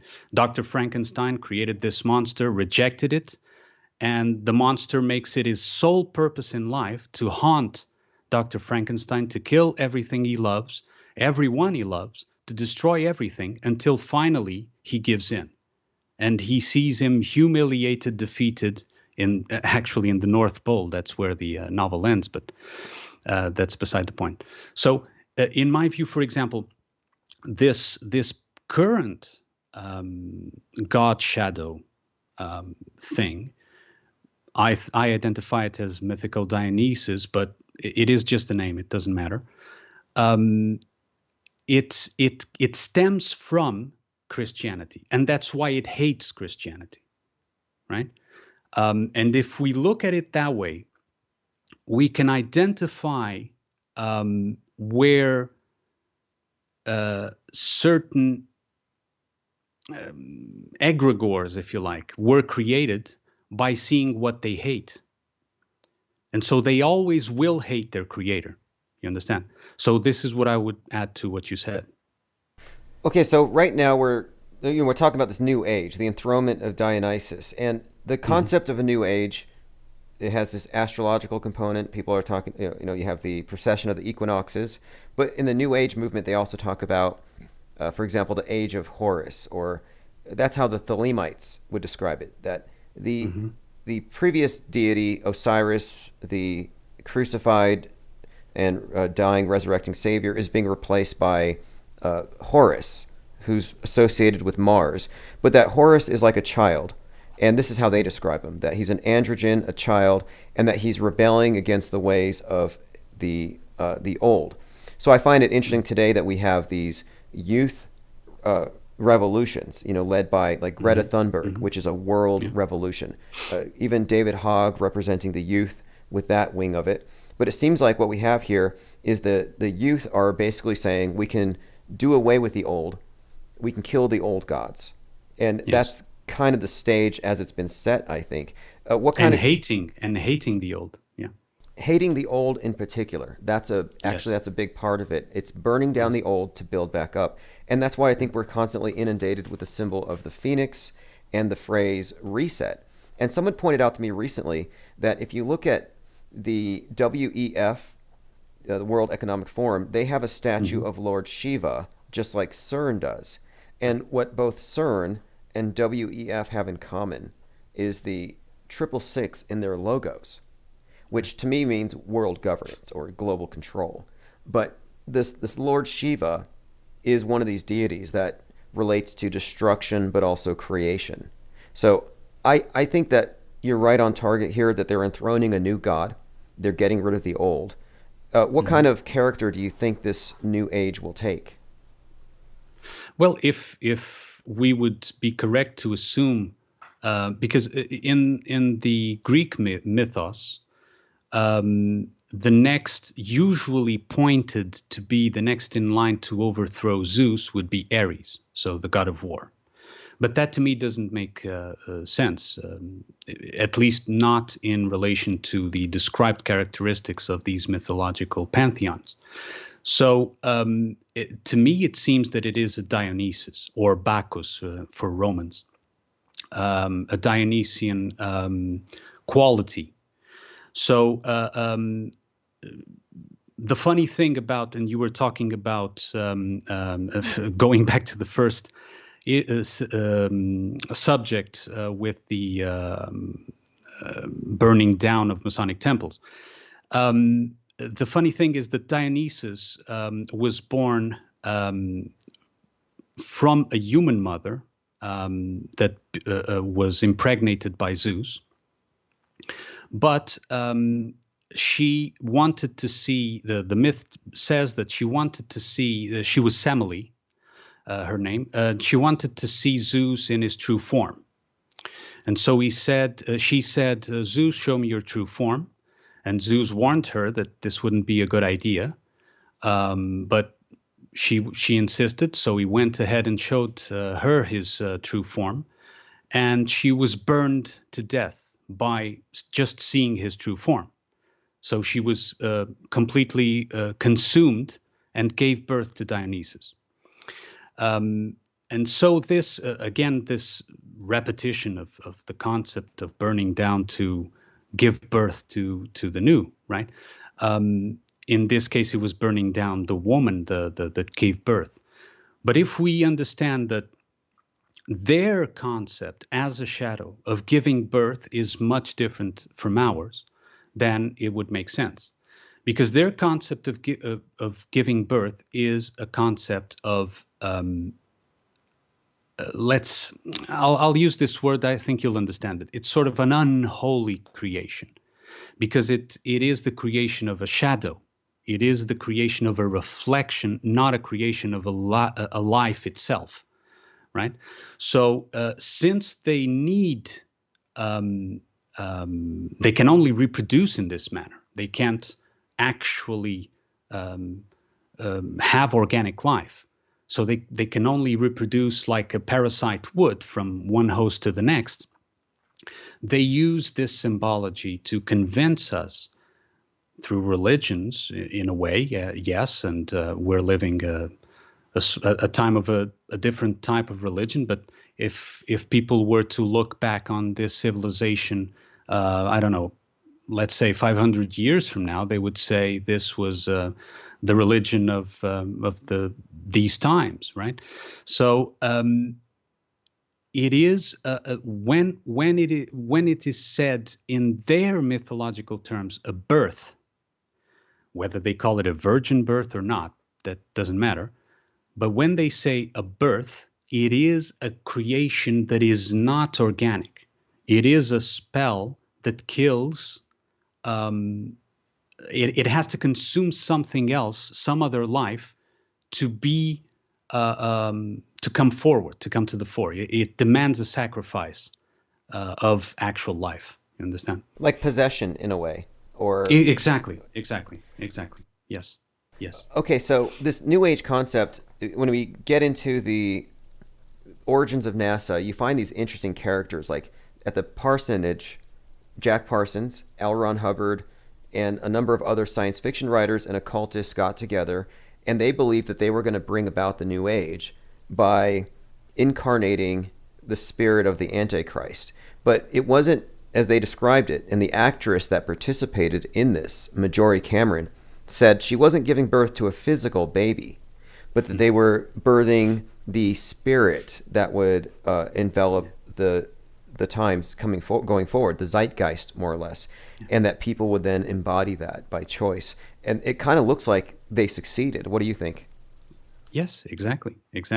And she, as you see nowadays in society, the woman, the role or the idea of the woman has been consumed, has been burned down.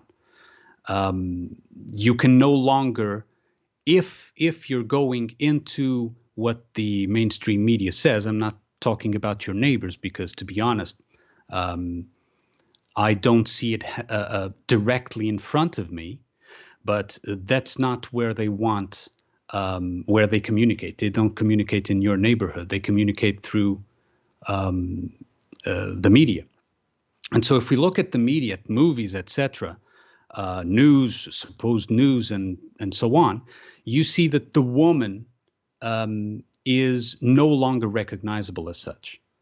And I'm not talking just, the roles or whatever, even physically. That's why there's this whole thing about the trannies or transvestites, whatever you want to call it, actresses that were born men and the other way around, and so on and so forth, that has been analyzed. It is to do that. It is to make sure that that is where the sacrifice comes from. You see, the woman gave birth, but then can no longer continue to exist. It demands its life force, or her life force, to bring forward this Rosemary's Baby, right? I don't know if you know that movie. Oh, yes. In fact, I was describing that movie, Rosemary's Baby, when I was talking about Marjorie Cameron, how that movie is pretty much what they were trying to do with the Babylon working. And that movie, of course, very interesting to study on its own. One thing you brought up here about the sacrifice. I was reading some articles about Dionysus and Bacchus and how their priests would auto-castrate themselves, Yes. In order to sacrifice their fertility to serve the cult. And their whole cult is based on, of course, this the mysteries of death and resurrection. But yeah, castrating themselves was actually a part of their worship of Bacchus and Dionysus. And the characteristics of the New Age, as it was described to me by the Thelemites, would be the death of the god and the introduction of the androgen that is taking part of both masculine and feminine. And so I do think that the use of genders politically is one thing, but when it comes to movies and symbolism, I think they have been conditioning us to distance us from the old binary. Yes. They need that's there's one particular phrase I really dislike about these New Age sort of movements, which is the phrase "we are all one." And I really dislike, because I see what it is, the spell that it is. And you even see in symbology of making the two one, like the Twin Towers. You've mentioned this the other day, where they, I think it was when you talked in one of the lives, you talked about 2001, right? Yes. And you were talking about making the two one, the two towers correlation. The spaceship seemed to have entered the in the movie, right? You know what I mean? Yes, yes. The people who are listening, basically, Space Odyssey 2001, and the name 2001, two becoming one. The theory is that Kubrick was projecting that there was going to be a social alchemy going on, where society was going to be merging, and that the ritual of the towers was actually the ritual of two becoming one. And in the movie Space Odyssey, he shows a scene of a spaceship entering a space station made of these two wheels, and that scene looks like the plane hitting the Twin Towers. And the suggestion here is that he was signaling the birth of the new age. The space age would start with two becoming one. Yeah.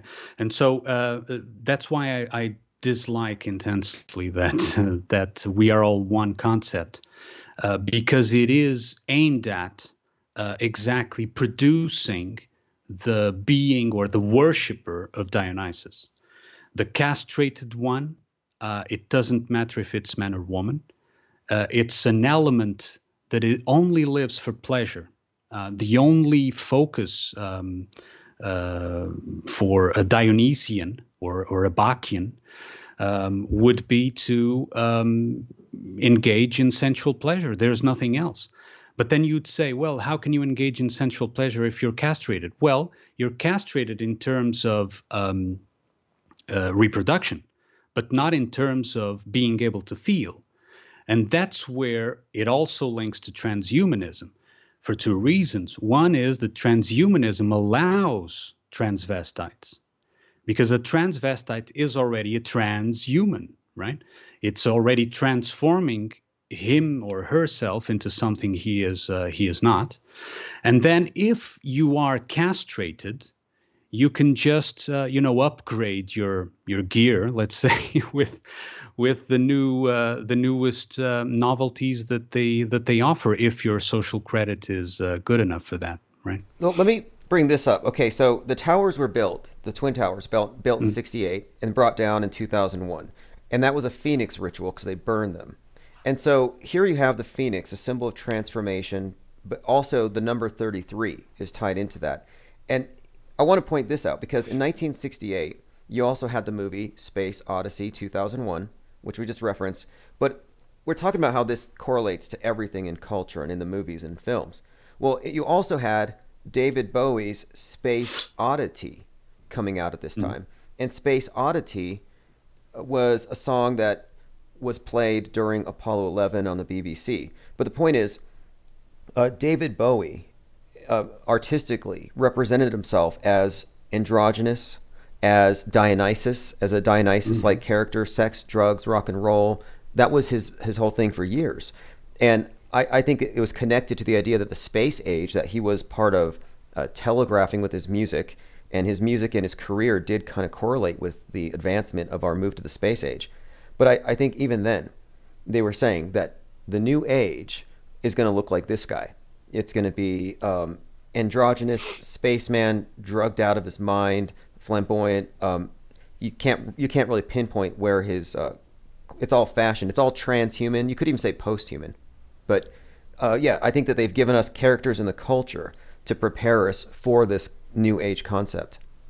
And also awful artistically, because he also represented, I'm sorry if there are fans among your listeners, but he also represented a beginning of a shift where you didn't need to know how to actually sing to be presented as a superstar.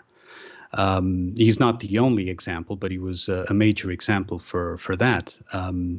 And although his whole mythos is personal, or not personal, but the character that he represents was really, as you said, supposed to be the worshiper of this new God that they wanted to enthrone decades from then. Well, they didn't want to. It's not a matter of volition. It's a matter of following the script.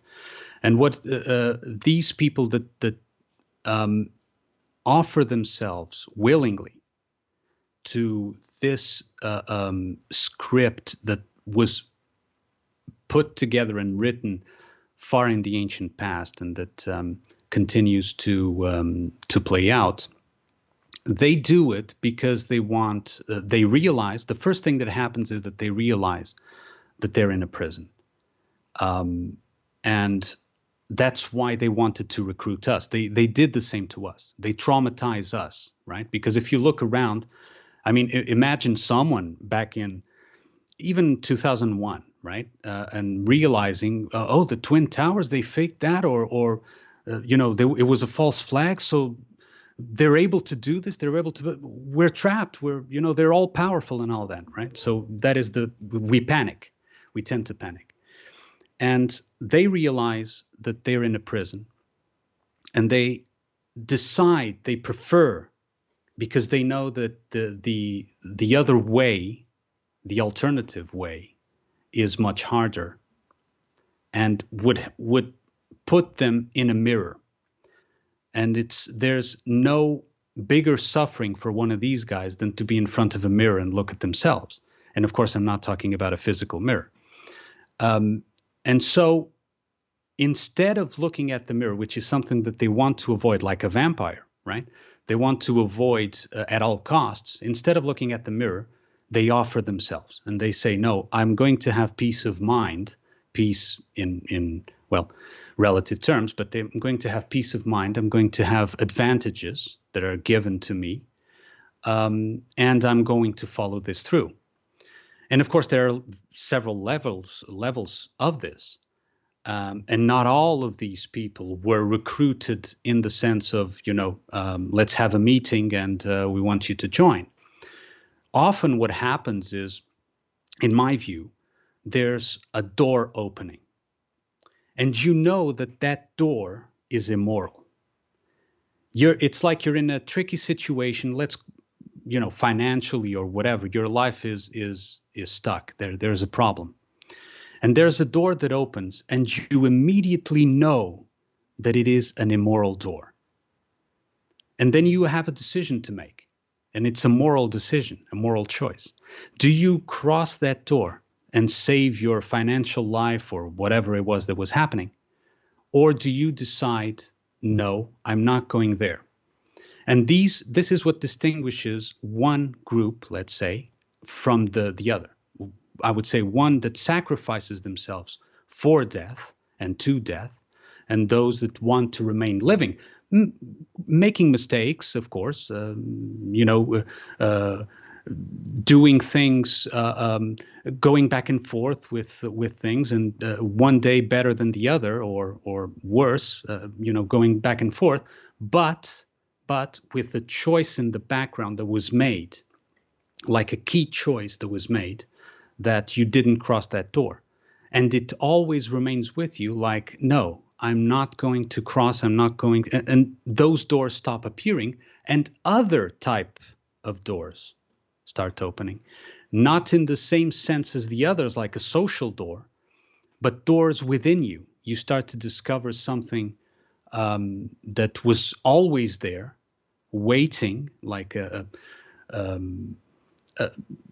your essential life waiting for you to rediscover it, right? Because it was covered up with the fog. Yeah, in the Truman Show, he literally opens a door. Like when he sees through the lies, the fog of lies and all the manipulation, he finally makes it to the exit. There's literally a door he has to open. He has to choose to leave that world. And that's the world stage. And we talk about the script. And I think that the world stage is more than a metaphor. And I think it's the worldview that we share, and that it may or may not correlate perfectly to reality. And I think that the dominant worldview right now has very little to do with the world that we're in, geographically or otherwise. And so I think there's a pretty clear distinction between those who are just naturally born spellbound who've never questioned it, and those who are sellouts who've seen through it or are a part of it. And we see it. Most of the people here, I believe, probably started looking closely at the news when they started seeing crisis actors exhibiting duper's delight, inappropriate emotions. And that's what got me looking at this. I'm like, well, what do these guys know that I don't, that has them grinning at one of these scenes? Yeah. And I would say that even those who, like you said, and using your words, are born spellbound, even them, there will be moments in their lives where the choice is still presented, because it's something that has to be reinforced. You understand? You either remain in the spell, like, for example, you present to one of these people, a flat Earth video, for example. Okay, and this is a choice. Am I going to watch this, or am I going to just say it's ridiculous and walk away? Right? And this is just an example. And these moments define the moral choice of that person. And it accumulates as a sort of, using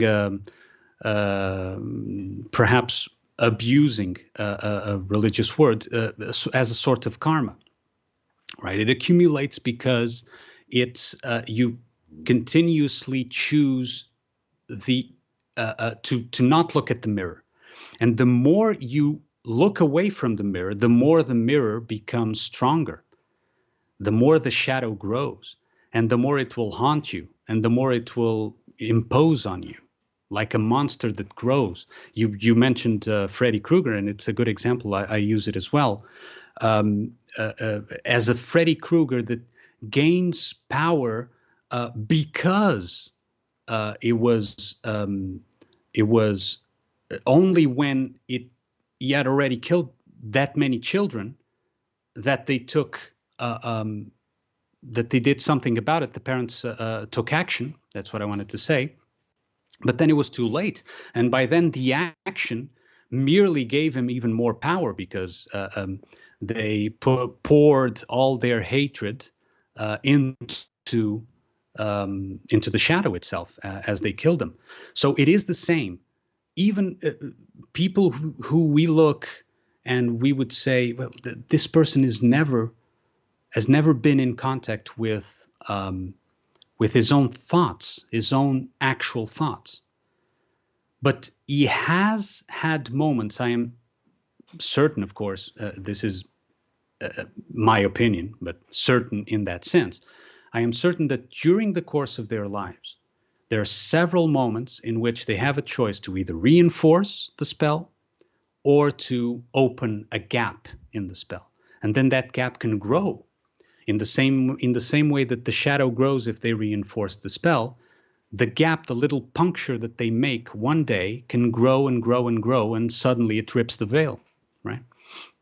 It's true. That's why right now I think they're correlating mind viruses or memes with actual viruses, and they're trying to create a fog around our perceptions by eliminating ideas that they don't want us to consider. So they don't want us to have the choice to reconsider our entire conception of the world. They don't want us to have that option, so they want to remove the likelihood we'll be confronted with the choice through all this censorship.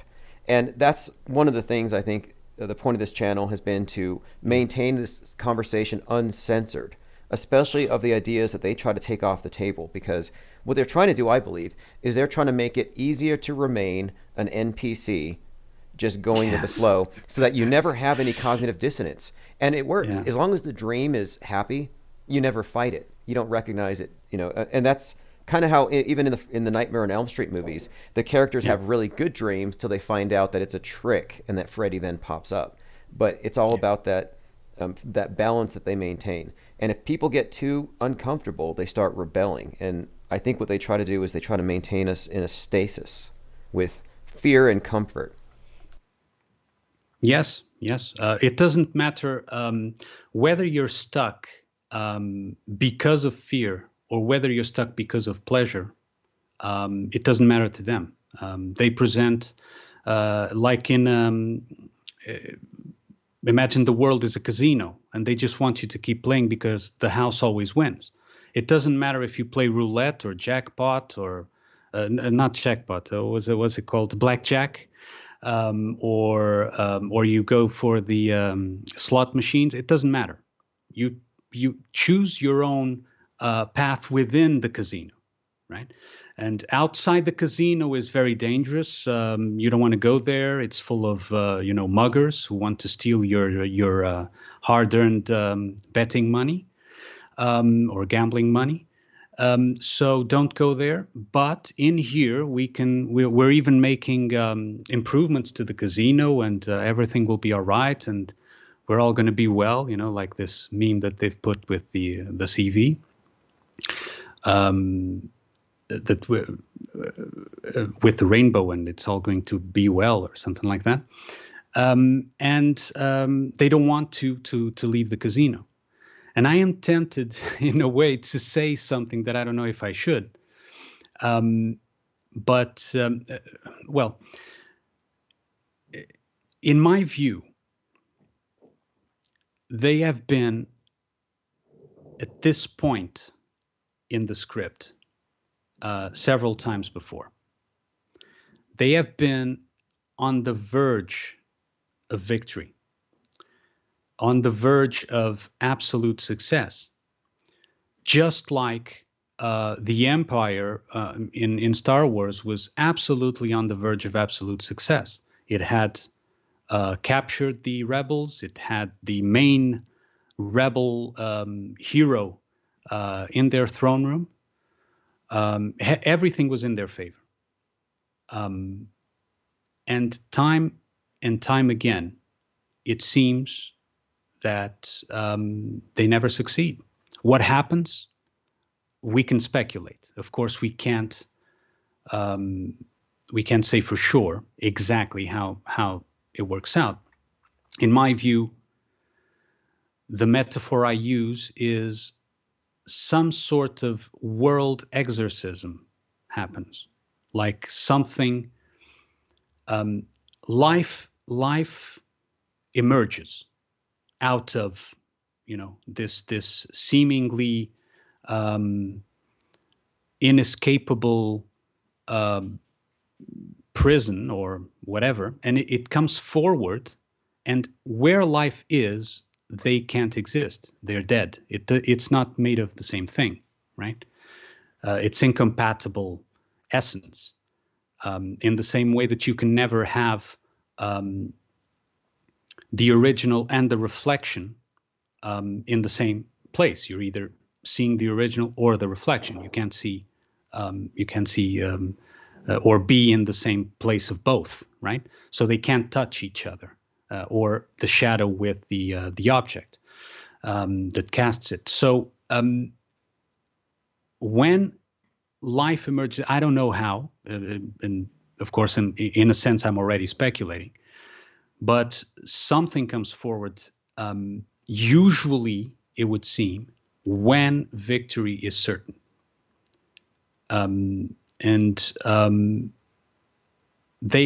It seems evident, and if you look at it, you've been looking at it for quite some years now, right? So you do detect, and I detected, a certain despair in them, a certain exasperation, a certain anxiety in trying to make it all happen, right?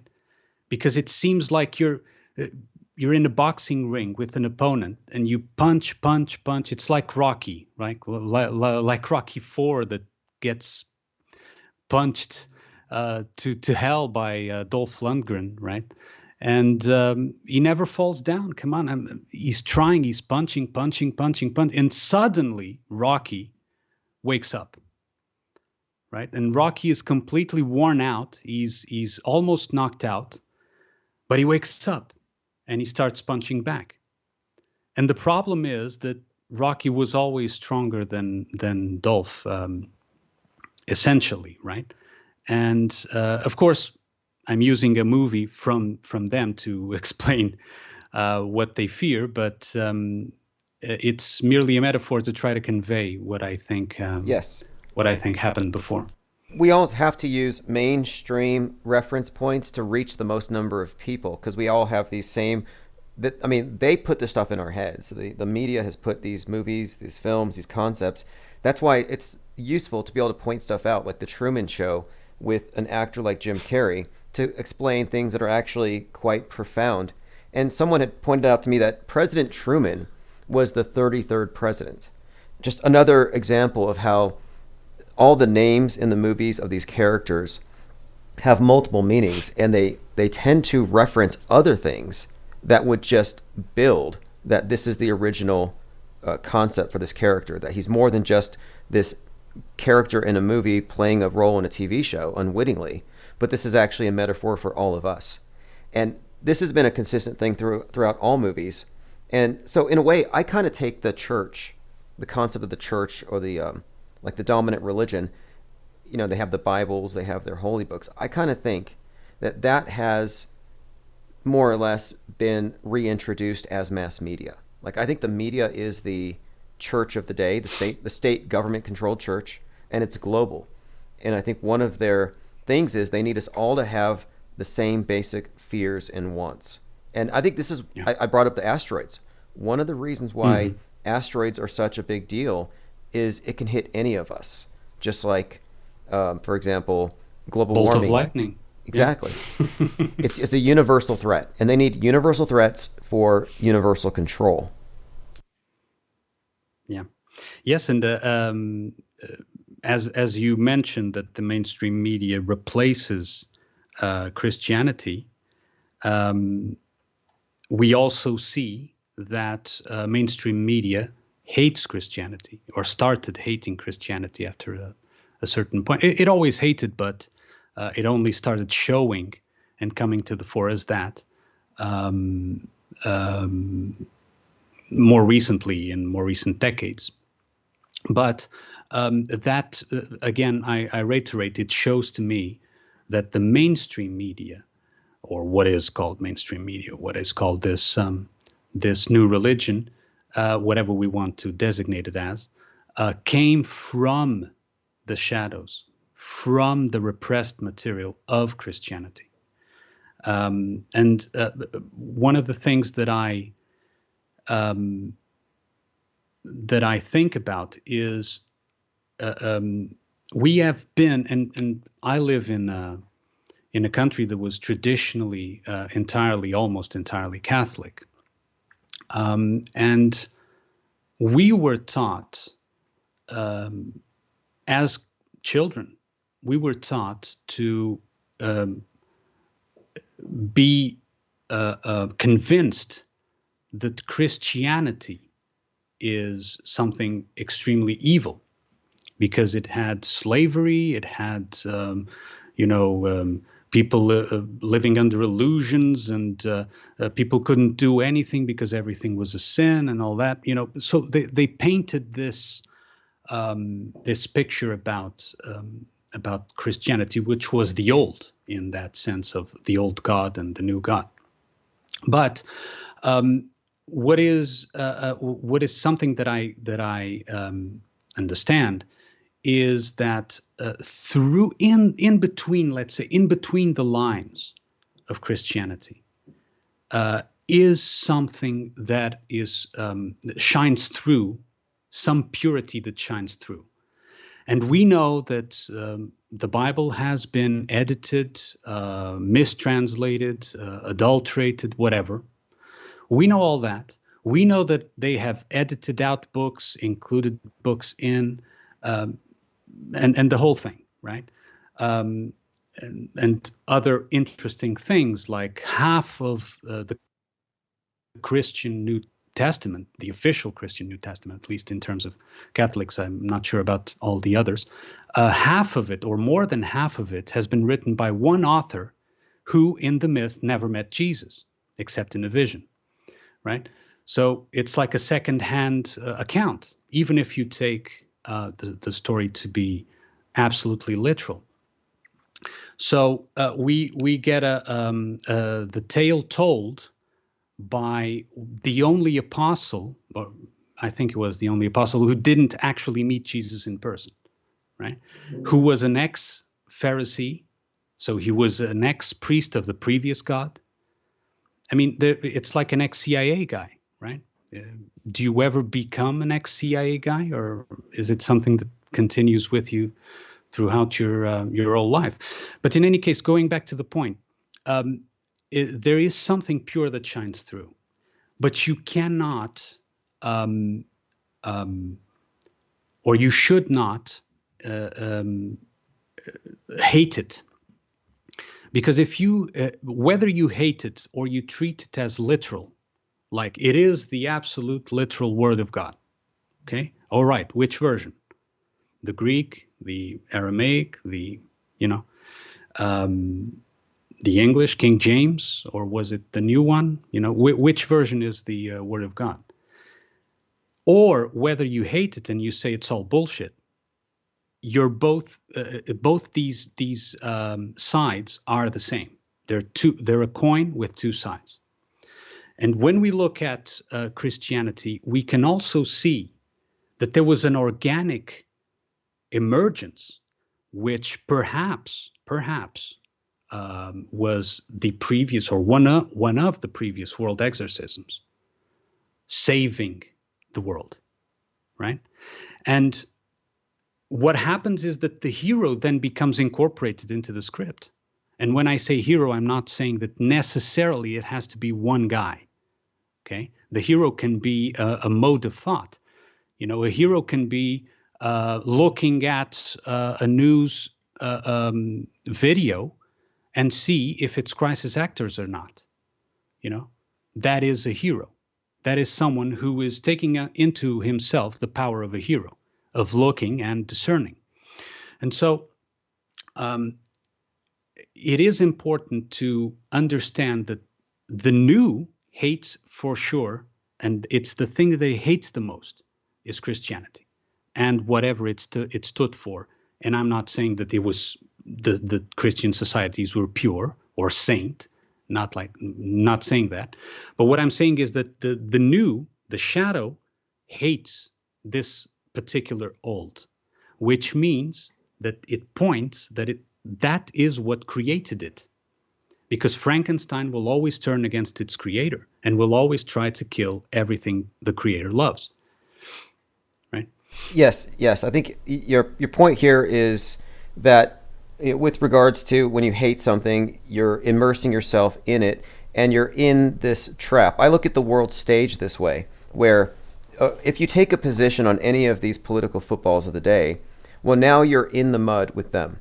And the only people who aren't a part of it are the ones who are critically thinking and questioning if either side is 100% valid. And they don't want anybody taking this position. They don't want us to conscientiously object from their mind war.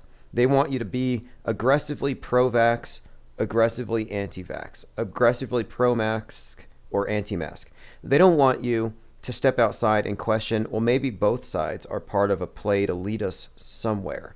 And so anytime that the media is trying to goad me, I tend to step back. And when it comes to Christianity, it's undeniable that the mass media couches itself in symbols that almost seem to be intentionally trying to goad Christians. I don't think it's a coincidence that all of the stuff regarding the vax curiously correlates with this mark of the beast concept. Lucifer, yeah. And how many times do they mock the character of Jesus in their movies? Like I watched the Joker movie recently, where he dies, and then or he's in a car crash, he's unconscious, so you think he's dead, and then he gets up, and he has his hands are bloody, and what he does is he puts his hands in his mouth and he traces the blood into a smile, like the Joker smile, and then he put his hands out.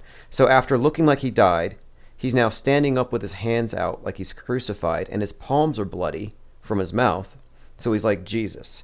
And his name is Phoenix. Joaquin Phoenix is the actor that plays the Joker. So you have this reoccurring theme of they're mocking the resurrection, or they're creating their own twisted version of the Christ archetype, And I think it's part of destroying the old age to bring about the new. They have to kill what was loved before. Yes. Dr. Seuss, oh, you read this as a child, you bonded with this, that's hate. So everything that you loved is now hate. It's a complete inversion, no doubt. And it is like a world exorcism. And I've even compared COVID-19 to a holy war to purge all of the anti-establishment science thought. Yeah, well, two things. One is that remember also to add that the character in the movie Joker, the character that turned into Joker, was first an incel, right? Which is something that has been demonized or presented as evil nowadays. The other thing is that when I say world exorcism, I mean the other way around. It's that they are trying to remove all traces of organic life that they can't control. Let me use another metaphor. Some 10 years back, or I don't know how many years, some 10 years back, there was this very popular video game, which was Skyrim. And it had a DLC that was about vampires.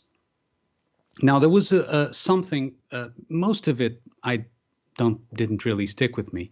But there is one thing in the storyline about the vampires that that remained.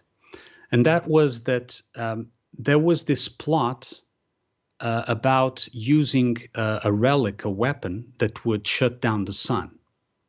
Okay, you would make the world dark so that the vampires could come out and, come out on the open and do their thing. And this was one of the elder vampires wanted to use the bow, to get the bow and to use the bow to shut down the sun. The other, his wife, said, no, I don't agree with that. And because when you do that, you are exposing yourself. When you do that, you are coming forward and showing yourself as the enemy. As vampires, we have always lived in the shadows, in hiding, and we have always convinced people that we were a fairy tale. We've always convinced people that we didn't exist. And as we did so, we were protected, right? And so they are trying to remove any semblance of being detected at the same time that they are trying to shut down the sun and come forward. And the problem is that, and this is why I say that the world exorcism is the other way around. The problem is that it seems that at these times when victory seems just there, the checkmate is just around the corner, the final punch that will knock out. At these times, something happens that immediately, and when I say immediately, it doesn't mean that it's just 1 second, but that all of a sudden exercises these plans and restarts the script. And as it restarts the script, in my view, the world itself, the reality where the stage is being played out shrinks. It shrinks in my view, in actual size, because there's less power behind it. So I don't know if I was able to convey. Now, Bill Gates. This is interesting because you're talking about this idea of this new age and this emergence, and how they've been in the dark. It's all been occult, is the word. And what we're seeing now is the unveiling, which is that which was occulted, that which was behind the veil is now being revealed.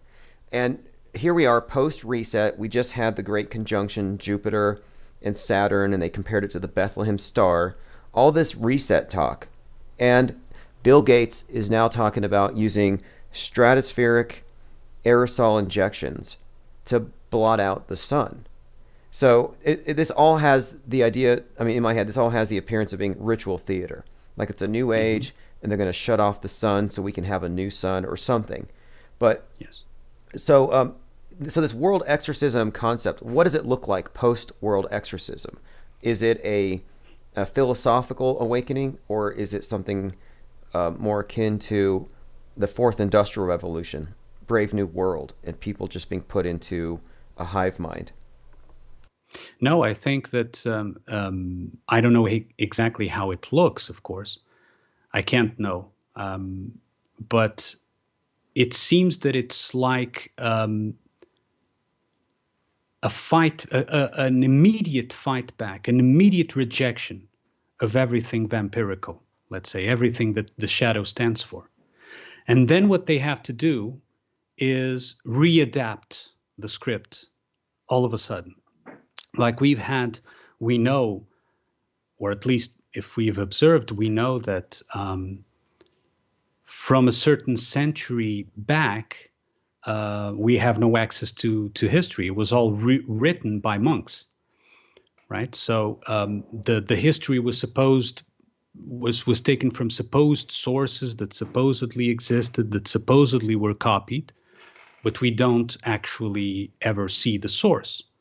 And this to me means that they had to hastily put together a story that showed a certain continuity when that reaction happened.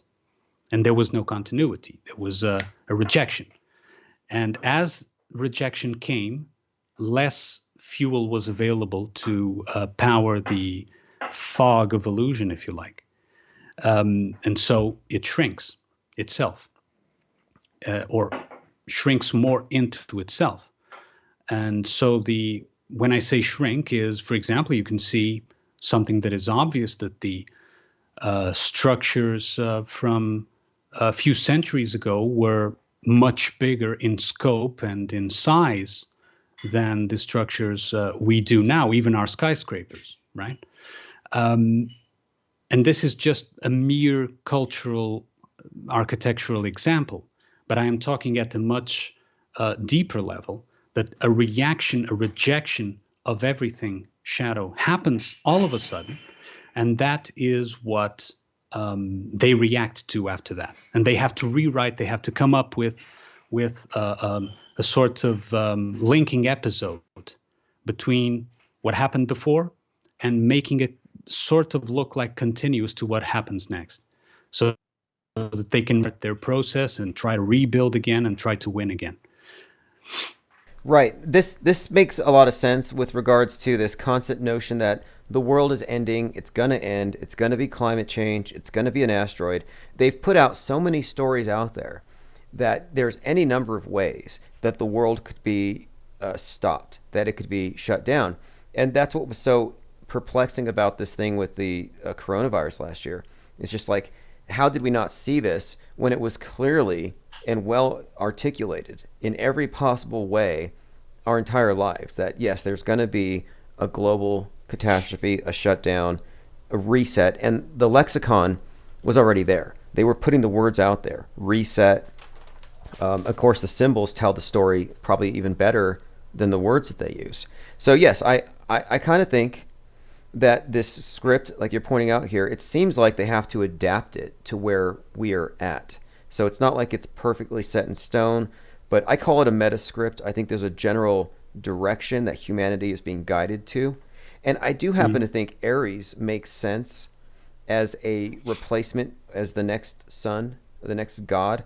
Ares makes sense to me because we are moving into the space age, and our main destination is Mars. And so, I mean, in my take on it, I wouldn't be surprised if the character of the New Age is of a Martian character. And he's a god of war, but he's also a god of farming, agrarianism.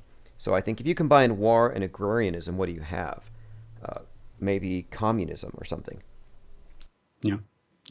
Yes, like you said, turning the red green, which green is much more related also to poisoning than to actual ecology, if you like. Green was an old color that was associated with being poisoned, or with some sort of affliction that came from consuming something that was nefarious.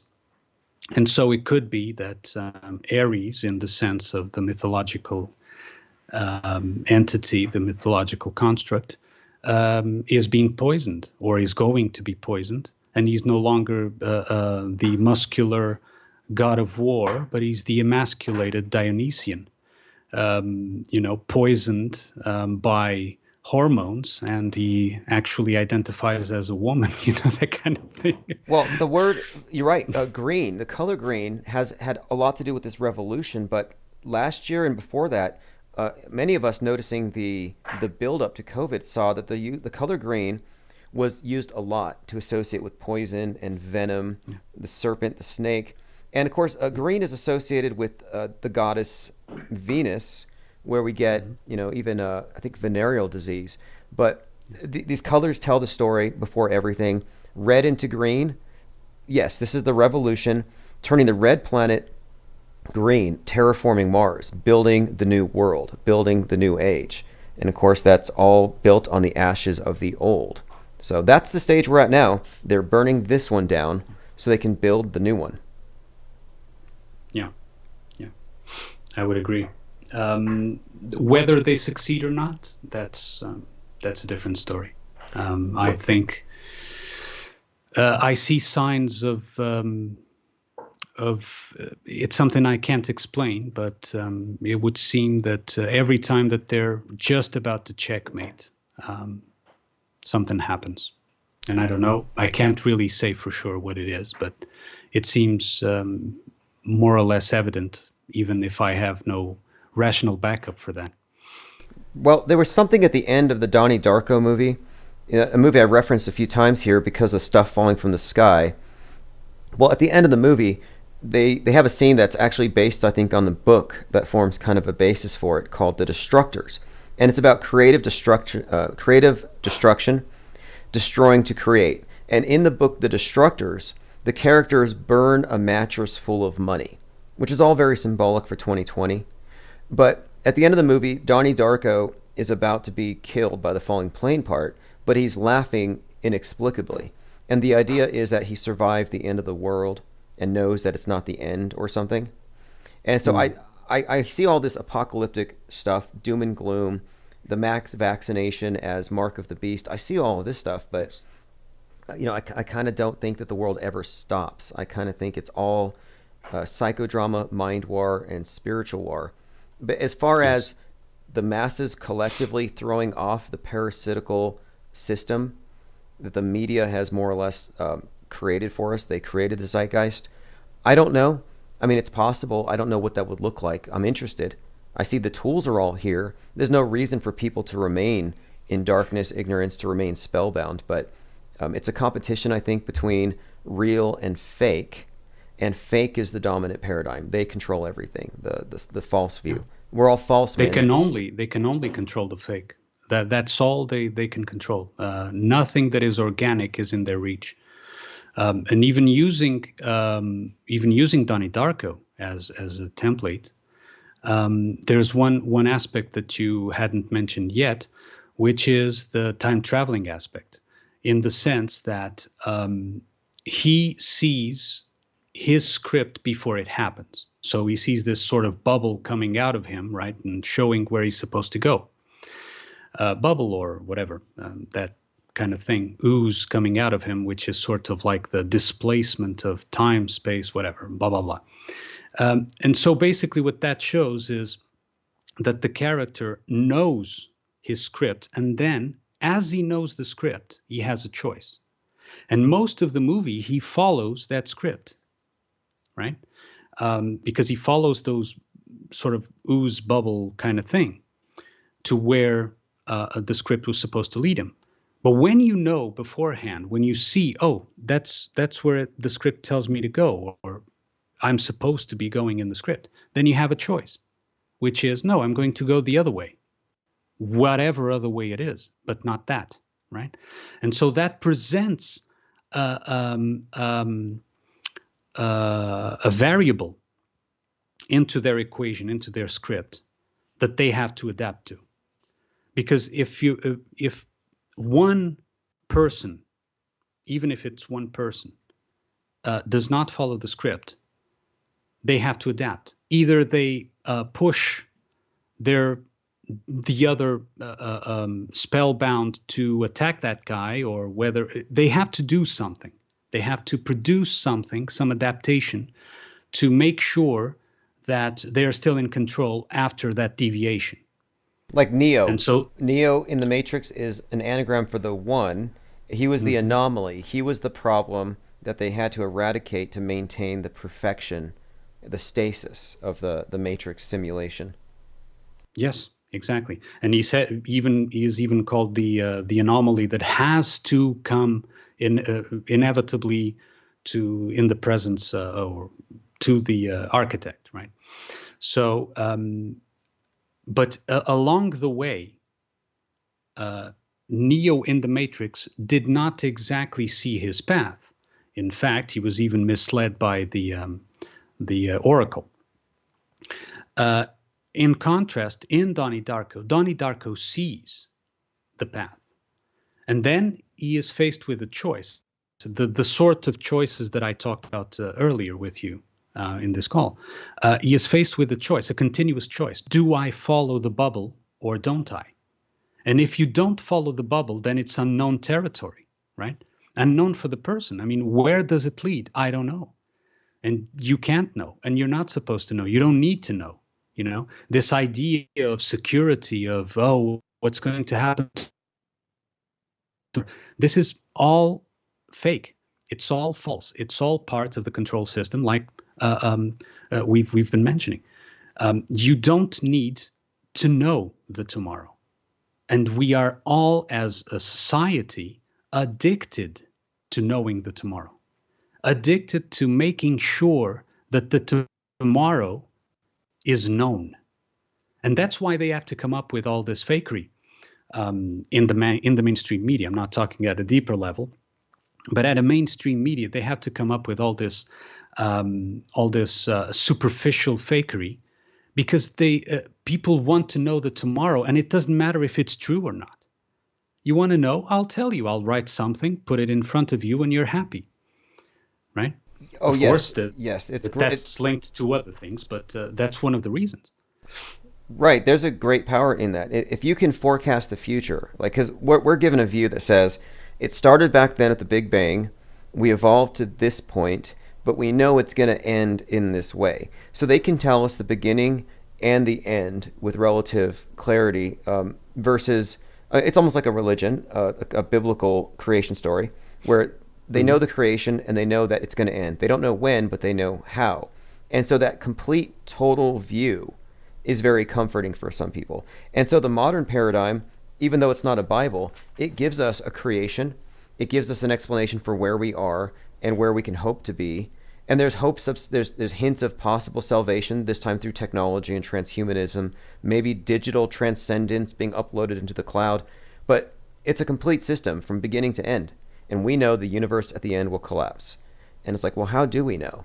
We don't. But the experts who say it are very convincing, and it makes us very comfortable to listen to them. Well, yeah, some of us are very comfortable with that. Others have, for years, switched off TVs. And, well, to be honest, if it weren't for channels like yours, which I've only recently came across, I wouldn't even know what was happening in the news. Only what's in my immediate surroundings, and I hear people talking here and there, and that's it. Of course, I will go search for the most obvious things, like the CV thing that's going on and all that. But as for the rest, and I'm not saying that it isn't important to do, but we have to also understand that it is swampy territory, and you can get bogged down, and we have to be aware that we can get bogged down by so much analysis and so much. You swim too much. You get to swim too much in this muddy swamp, and of course you're going to get dirty. You know, there were actual, yeah, there were actual studies where the mainstream media admitted that people are adversely affected by the constant negative reporting. And they say this is just another side effect of guns in America. All the shootings, all the reporting. If you're not hit by bullets, you're hit by the bad news, and it's still bad for you. And that's certainly true. What I do with my channel, though, is I'm like, okay, I know it's toxic. So what we do here is we analyze it without the presupposition that it's all real. So it's like literary or film criticism. And so we kind of, we look at it more objectively. And I break down in a synopsis what I think happens to be the paradigm zeitgeist shaping stuff. And I bring out the material in a condensed way so that people don't have to spend their valuable time looking at government agitprop, but I can break down just kind of the stuff of the day that is motivating the sheeple. So we know what everybody else is going to respond to as though it's real. So like, I'm not terrified. I'm not wearing a helmet because of asteroids, but I know that the general public is almost to that point. And that's why I do it, because, you know, it's so easy to tune out. But I kind of think tuning out is almost giving too much power to the sheeple, who are a proxy for whoever controls the media. No, and it's undoubtedly useful, the work that you do. And I hope I didn't come across as that I was saying otherwise. It is undoubtedly, yeah, it is undoubtedly useful. It's just in my perspective, and of course we all have different contributions and different ways to contribute and different, let's say, talents or vocations or whatever, and also different weaknesses. And if I was, for example, if I spend more than a certain amount of time looking at, one of these shooting things like you do, if I was to spend the time that you did, I would just I would be in the mud.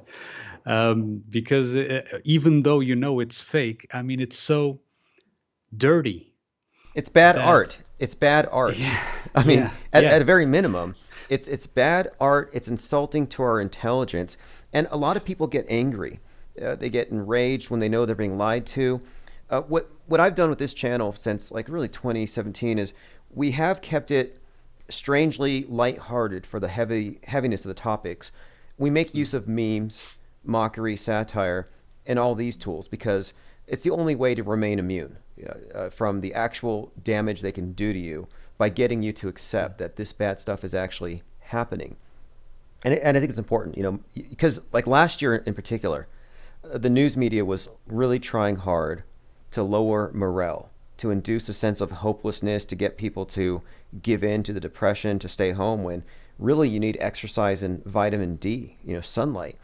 So yeah, I do try to keep the positive side in, but I'm very well aware of the poor quality and the degraded nature of the media and the worldview that it gives us, the distorted view of man. Like, I actually think that all of the racism and xenophobia in America was instigated by mass media psychodramas and mostly fake news.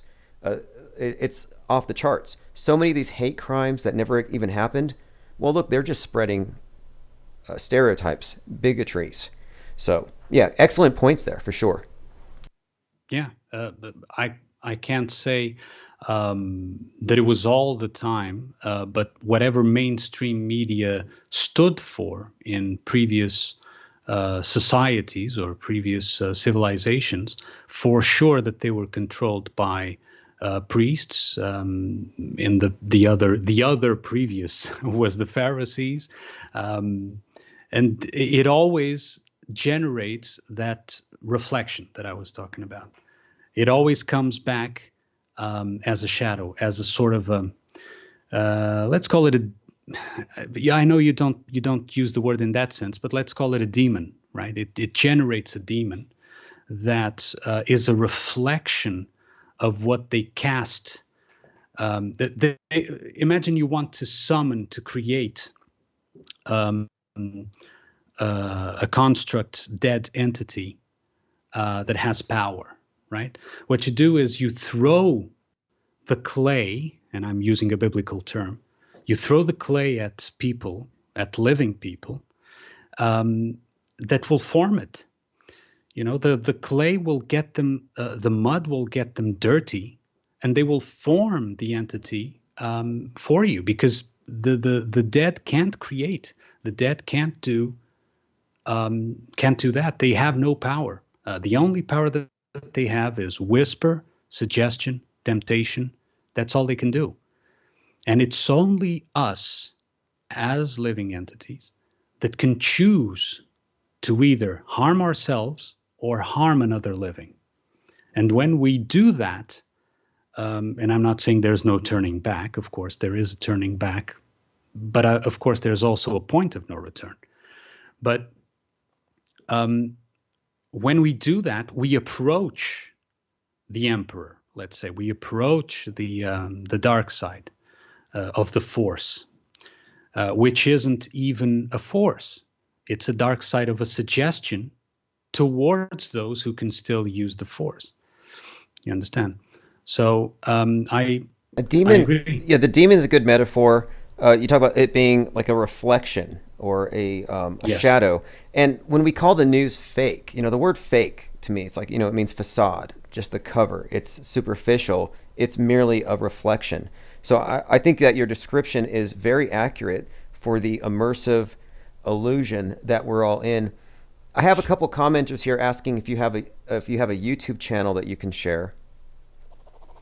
Yeah, it's under the same name. I think I can put it in the chat if my browser responds. Sure. Put it in the chat if someone else does. And what I'll do is in the notes below the video, I'll put a link. So if people want to learn more about your concepts here or follow up with you, they can find you there. Sure. Well, I'm sorry to have made this so long, but well, the conversation was going on, so. No, and you didn't great. Cut me. You didn't cut me, so. Not at all. This is all stuff we've been talking about. You've added tremendously to what we were already discussing. And right now, the present topic of, this is the thing, the conspiracy theorist who burned down the 3 Masonic lodges is described as having noticed number 33 in fake news. And so it feels to me like this character in this story was targeted at us. Channels that are noticing patterns, who think the world might be something other than what we've been told. So on that event, do you think this is a totally staged event, or you think it might be real, or what's your take on it if you've looked into it? I'm sorry, just ask the question again, because I was looking at the link and I sort of phased out for a bit. Okay. Sorry. So the guy burning the 3 Masonic lodges, what's your take on that? Do you agree with me that this is some kind of a false flag event to demonize conspiracy theorists, or do you think that it's just it is altogether? It is, of course, that if they are going to introduce, for example, previously in this call we were talking about how the birth of Dionysus involved the burning of his mother, because she wanted to see the true form of Zeus. So there's that level to it. Okay. Now, of course, that if they want to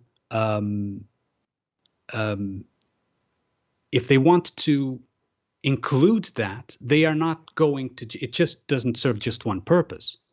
So they are going to also demonize who they consider or perceive as being the enemy or adversary or whoever stands in their way. So, of course, they would include one with the other. But the main thing, I think, and it's no accident, of course, that it is Masonic. They were the ones who, through the facilitation of internet allowed people to diss the Masons, allowed people to look into the Masonic history, you know. And so they are very well aware that in 2021, with 20 years of internet, of broadband internet, that's what I mean, that there are enough people knowing that knowing that there's something wrong about the Masonic involvement in society, that something is off, even if it's at the superficial level. Oh, they're all in it just to grant favors to each other and that kind of thing. So, of course, they are going to include the fact that it's one of their enemies or perceived obstacles that would do that, so that it would facilitate a demonization on the other side, right? Definitely. And you know what it does too, I think, is it reveals what they fear. It reveals that, okay, they know they have a problem and they've isolated it. The problem is individuals recognizing these patterns, making these connections. We got to somehow demonize them. And we'll see if it works, but I see these mainstream sources just running with it. Flat earthers burning Masonic lodges. But, you know, this is all just par for the course. We analyze this stuff all the time. When it comes to the news, we analyze the stuff on every level that we can. So I definitely appreciate your insight and your comments, and call back anytime. I'm going to start leaving my Skype up. I'm glad that you were able to get through today. Yes, well, thanks for this great conversation. And again, well, sorry it took so long, or it was so long in such a long conversation that you probably had other topics to talk about, and that I kept you from. No, actually, we had just gone through my entire topics list, and I was opening up to calls. The main thing was this false flag Masonic fire thing I wanted to talk about, but you added quite a lot more to the call, and we're always talking about the new age, mind control, and the power of words, and the programming that creates the spell. So definitely appreciate this, and yeah, you're welcome to call back at any time, and I'm always going to leave my Skype open from now on, and I'll put a link to your channel below. Okay, I've left the link in the chat, but it's submerged now with the rest of the chat, so I don't know if it still appears there, but I'm sure you have access. Okay, I got it. Hey, thanks for the great call. Appreciate it. Call back anytime. Thank you. Okay, thanks. All right, so that was our caller of the day. Okay, here we go. Armand Rai. He almost has 1,000 subs, so why don't we do this? I'm going to spam the link in the chat. He has 992 subs. Let's go ahead and push him over 1,000. There's 109 people on YouTube and DLive alone. So if you haven't subscribed to the caller's channel, please do. Thanks again to the caller and all of the commenters. This is a very interactive channel. Everybody in the chat, everyone on the phones, we're all taking a part in this dialogue and in the research. Right now we're streaming on 3 YouTube channels. I actually had 3 channels that were taken down, put back up, because I wrote them. You can actually fight them on this stuff. This is Countdown to Space Junk Armageddon. Just reading the stitches on the fastball, they're going to drop something on us, I believe, sooner or later. And the question is, how many people will believe it? What percentage? All right, thanks to everyone who subscribed to him. Let me go through the links, and also, again, timosman.cc. I have a link to every one of the live streaming viewing options, and that's where I put a Skype phone number, so you can call in via Skype, or you can join me on Skype. And I'll make sure to put a more obvious link to the Skype number or link in the chat. I'm going to quickly go through and see if there's anything else that I've missed. If I've missed anything, we'll probably pick up tonight. It's still early in the day, Saturday. I just got started early because last night I was working on the book and we weren't able to take calls last night. So thanks again, everyone, for joining. This is The Edge is in Your Mind by Chief Crow and the Flat Earth Worms. Stick around for the 24/7.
fuck out. Rich one motherfuckers roll out. Keep your pics up so all the globies can see we're in a motherfucking cotton prison, don't even agree. What the fuck is wrong with society? And why am I such an anomaly? Everybody lives in idiocracy. Force-fed these deceptive theories exploiting the innocent youth. Why do we believe these lies that are presented to us as truth? Pseudo-scientific nonsense. An endless universe of expanding bullshit. Other worlds don't exist. We are trapped on this plane of existence. Flat disk, game of risk, checkerboard, connecting sectors. 30 degrees, slices of the pipe within the vectors. Beehive, colony, you collect the nectar. Earth's broke down, man, someone call the record. Why? I can tell you about some things that gonna blow your mind. Everything that you've been taught throughout your life's a lie. Indoctrinated to regret your perception, just to believe a school lesson so you can pass to the next one. Brainwash so you trust the authority. They want you to think you're the minority. Don't stoke the flame superiority. They'll come to see the Fefe majority.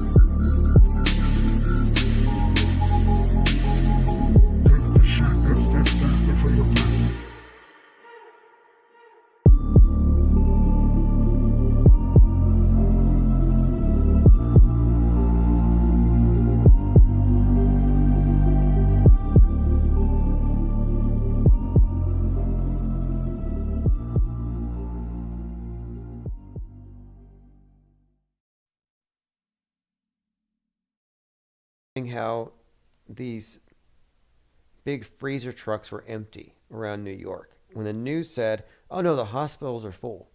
They're so full that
another angry white kid,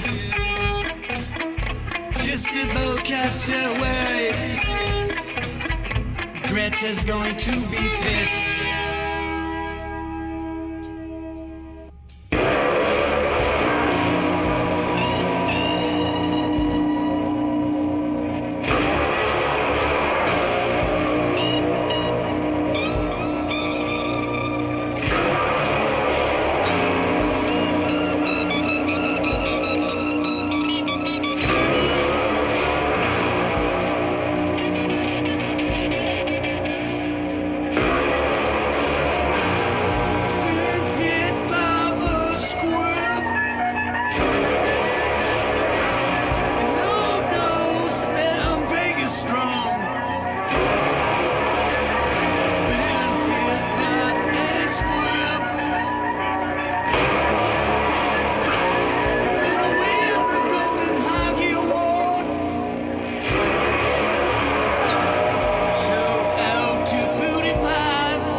The crassest actors are here.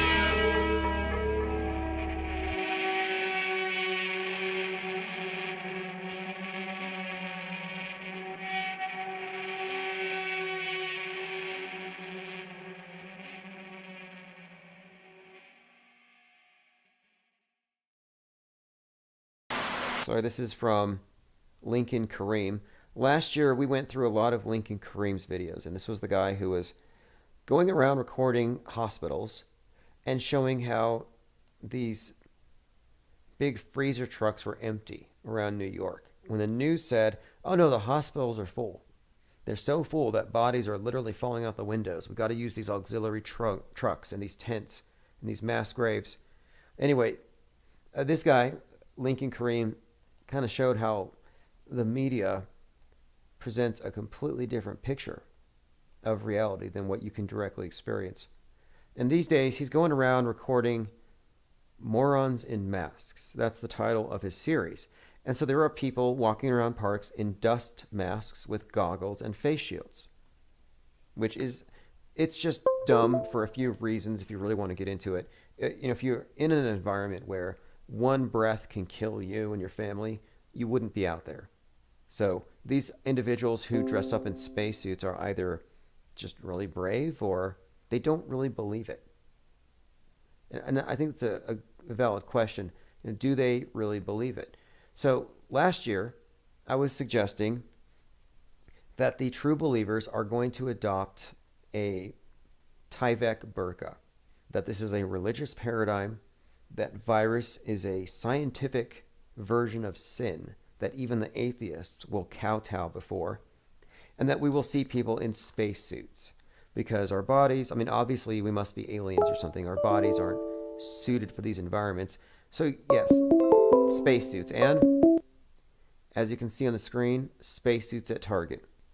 Hey, what's up, caller? Have you seen anybody in spacesuits yet? All right, we have an audio issue here. Give him just a moment. So if you're looking at the screen, you're seeing an individual in Target ringing up her goods, and she's literally in a full body protective suit with a face shield. Okay, phones are open, 833-311-1984. Let's see if we got sound this time. Hey, can you hear me? Okay, just hang on the line just a moment. I'll see if there's something that needs to be changed on my end. Okay, and I believe now. Okay, caller, try again. Nothing? Okay, we're having audio issues for some reason with the phones. Okay, let me go through comments. Ready or Not says, I sit in awe and scratch my head when I talk to people who voted for this administration. Oh, gun-loving Americans.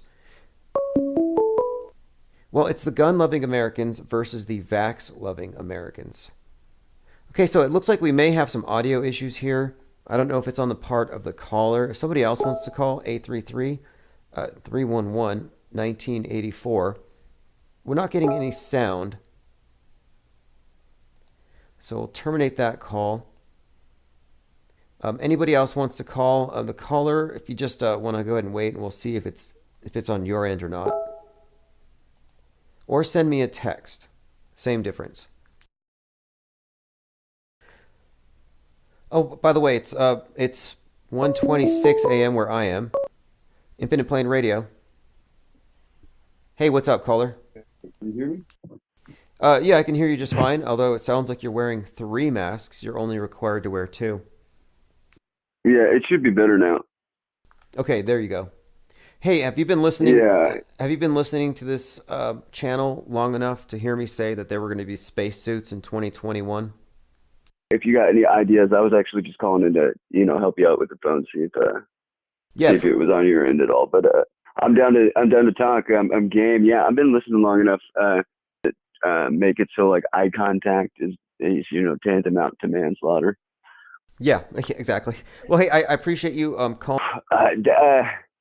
Man, I gotta say, I don't think that, but I also have to be, self-aware. And evidence that you lay out is it's undeniable, like it's undeniably, like you say, there's coincidence. They're inclined to say that that's fucking retarded, but I also think I'd be a fucking retard to not, think there might be some legitimacy to it. Yeah, I appreciate that. In fact, Messi Perego, I got this quote sent to me today, said, "The act of flat out denying." 100%, 100%. If you flat out, unless you like firsthand and you're contradicting it, flat out denying that would be like, okay, I feel like you should feel inclined to explain yourself, like, not just like say, I know it happened, but if you're not willing to look into things, and honestly, as a default rule, if told and not actually like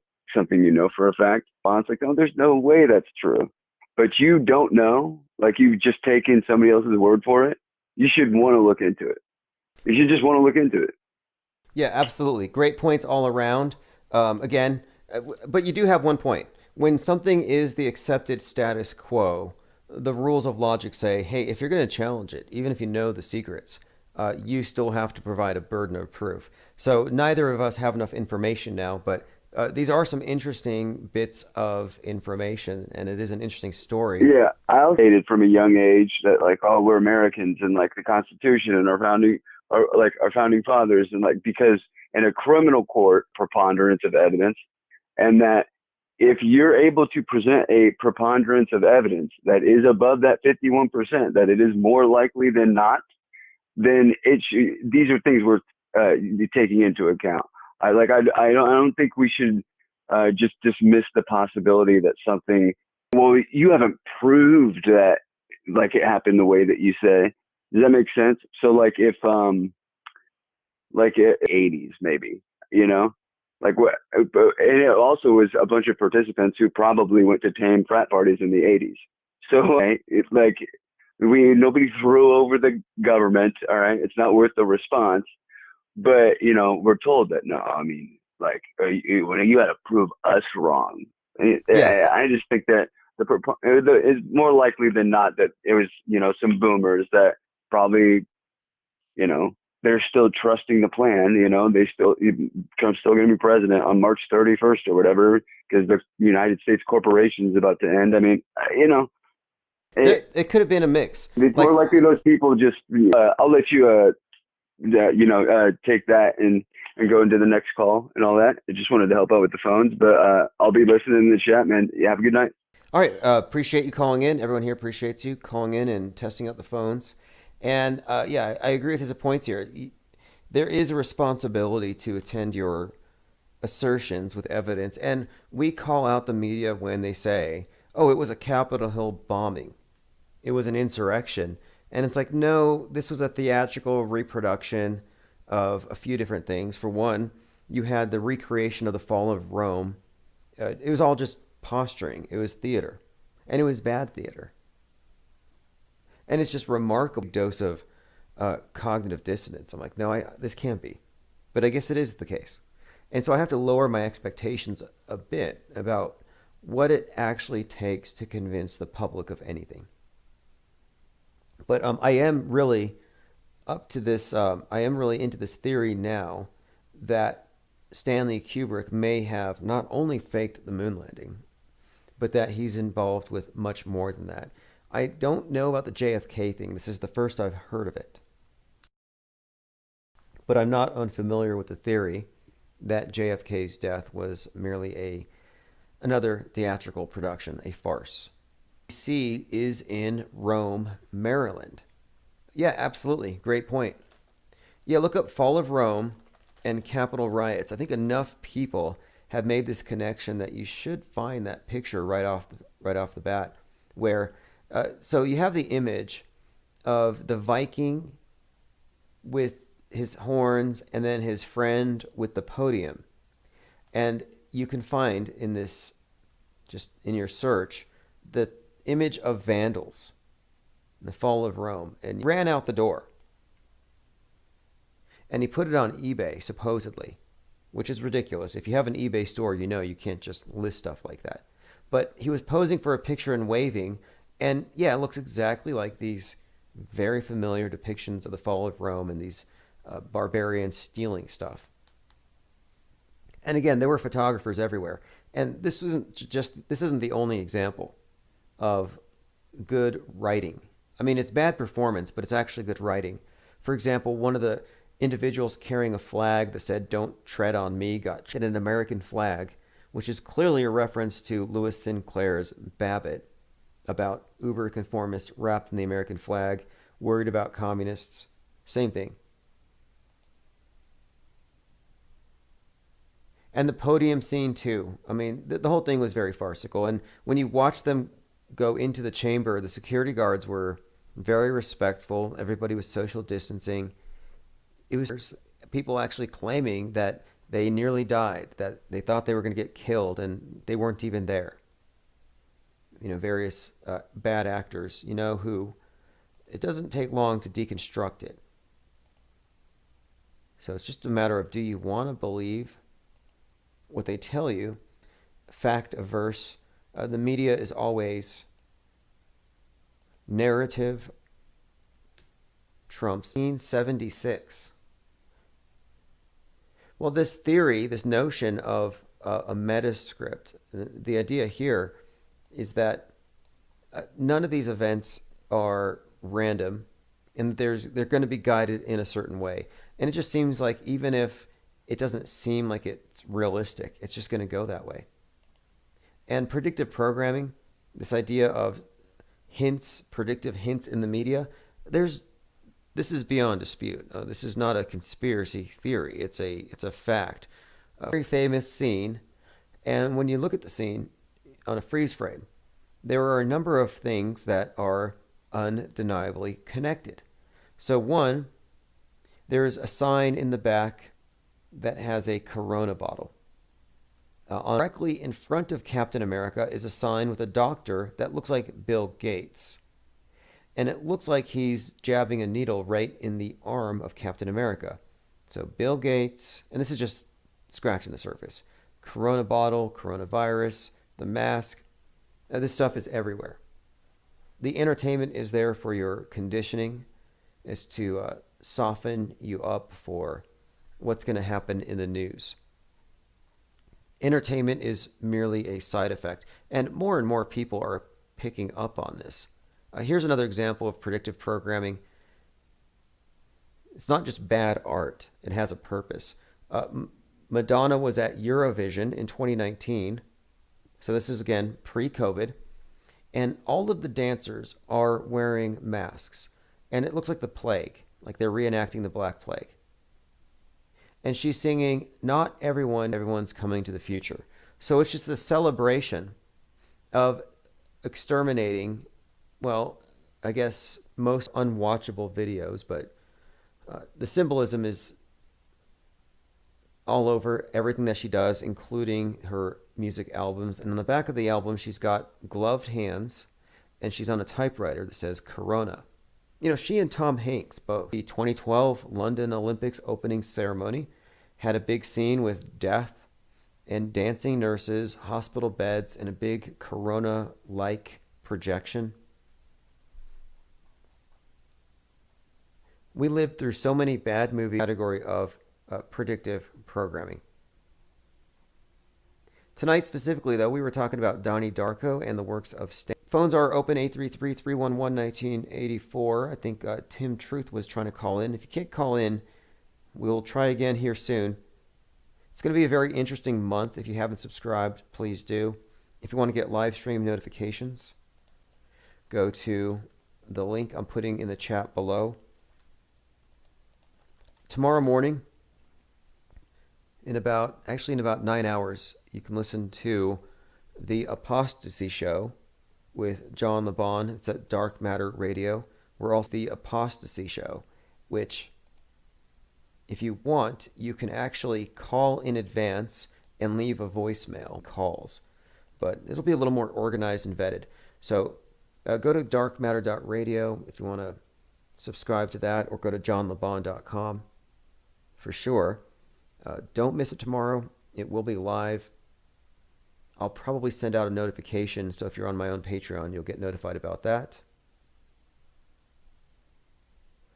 Okay, commenter here says MSM is not mandatory, nor are television and radios. The best way to defund this Malin Tower of Babel is to lose the aforesaid. I remember this meme circulating, and it had a commenter here says, "Yo, Tim, I just called to check your phones. Why do we always get these amazing sets of where's the cameras?" Yes, I love these pictures in space of the space station, where you're like, well, where's the cameraman? And if you're quite honest with yourself, you can't tell the difference between what is real and fake when you look at their higher end animations. Happens all the time. And sometimes people get caught in it. I remember recently I was watching a Joe Rogan episode where he couldn't tell that a Porsche was CGI. And then he couldn't tell that a rocket taking off was real. He was certain it was just an animation. They've blended these things on purpose. Tim Truth was going to talk about the Millennium Hilton shaped like the designed to look that way. So, and I'll put a link where many of his movies, actually all of his famous movies, alluded to this event. And my contention is, just extrapolating from this, is that it's people's attention to the Twin Wheels space station, with the approaching spacecraft being very predictive of the Twin Towers. Also, Millennium Hilton, well, think Millennium Falcon. The front view looks much like the ISS. Interesting, because the New Agers believe we're moving into the age of the Falcon, Horus, the falcon-headed god, who's actually the deity of Mars in the Egyptian system. So it's kind of interesting. You've got the Falcon 9 rockets, Millennium Falcon. And the Star Wars movies are absolutely replete with the same types of symbolism. One quick example, and this is just completely has his hand chopped off, and he ends up hanging from a cross in Cloud City before his hand is reattached. The severing of really a reference to the ritual dismemberment of the sun god, who's in all the different stories has his member chopped off. Is an obvious allusion to the sun, and it makes perfect sense. This little interchange, Luke, I'm your father. It's a story, it's a personification of the cycle of day and night. And Darth Vader is clearly the Saturnian Death Star. It looks exactly like one of Saturn's moons, Mimas. And the creators of this movie obviously know this. Actually, just the structure of their stories is based on an older story. But the public's never really told about it. They're not meant to know, if you ask me. Robot Plague says, most of Kubrick's movies are so layered there's multiple meanings. We'll probably never know the full depth. Right, well, the new thing too that connects all these things, this is the thing that made me focus on this tonight. The new piece to the puzzle here is that Kubrick's movies may all be interconnected. And the connecting thread here, event in 2001.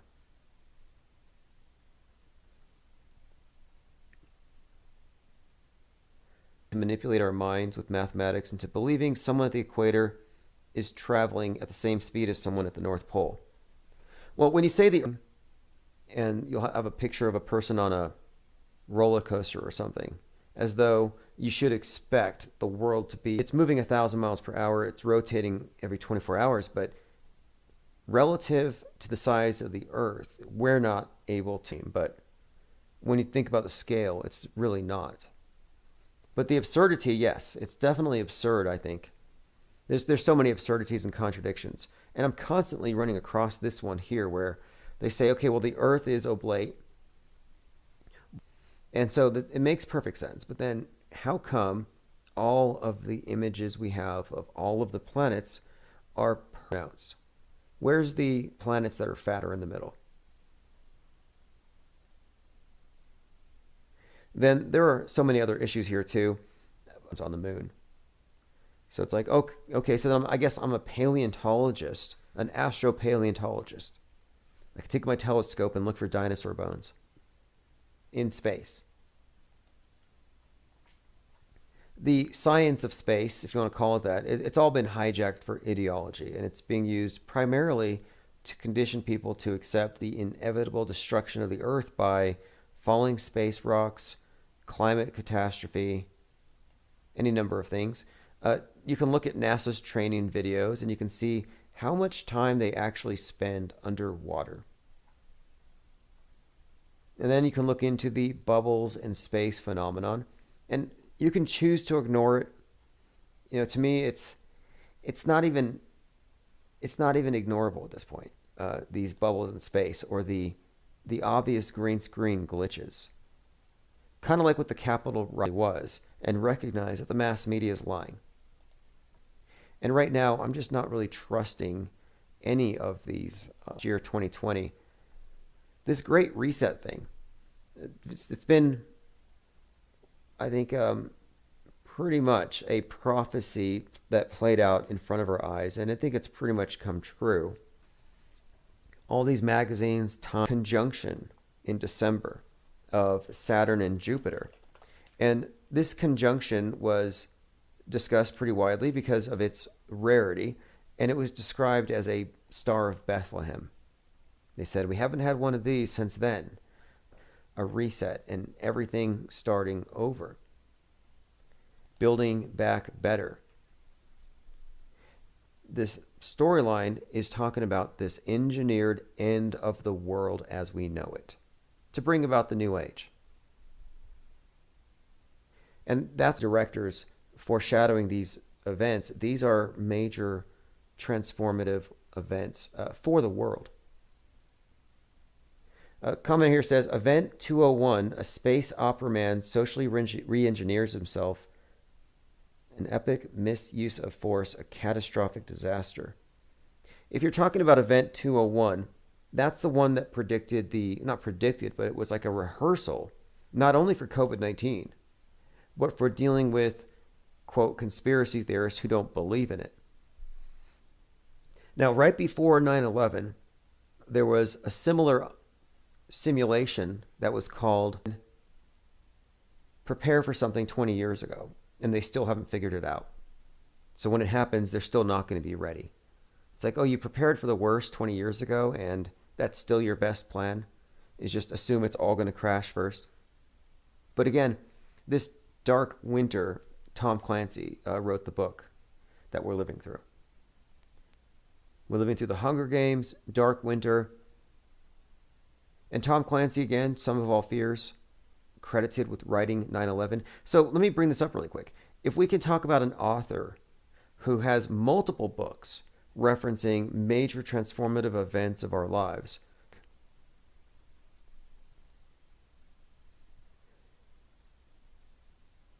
commenter says, did they skip 101? The grandma death, the time traveler in the movie, is 101. In The Matrix, the Merovingian is in room 101. In 1984, The Ministry of Love, where they torture you until you can see 2 + 2 is 5, takes place in suite 101. One Step Too Far says, we live in a shitty Nick Cage straight-to-DVD movie. You know, I was looking at a movie on BitChute. It was a collection, actually. It was a video showing Christ. And I've pointed out the Joker movie, the symbolism there, how he has the bleeding smile and he does the Jesus pose with the bloody palms. We've talked about this at length.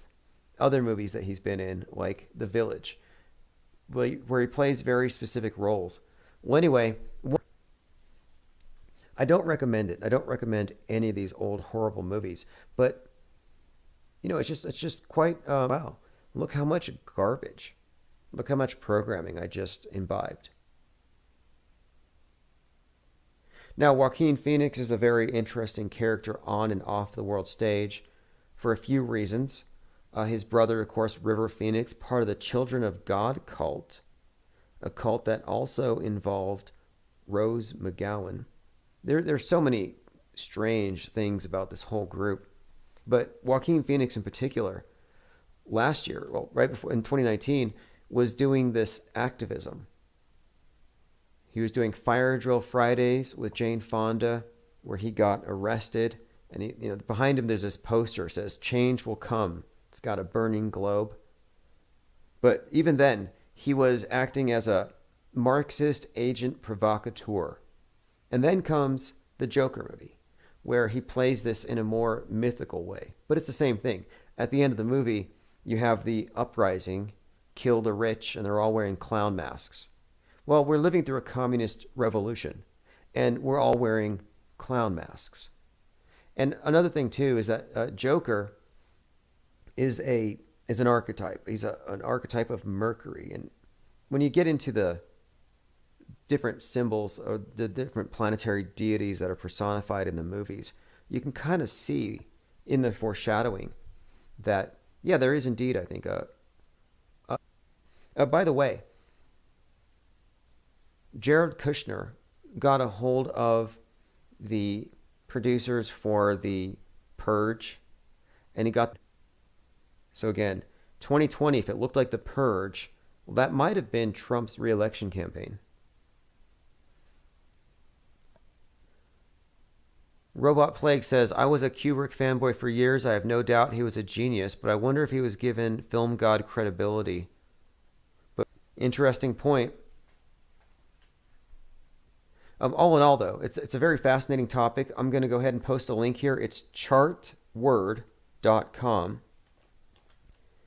The title of the article, if you just want to look it up directly, Stanley Kubrick's Faked Death and the 9/11 Hoax.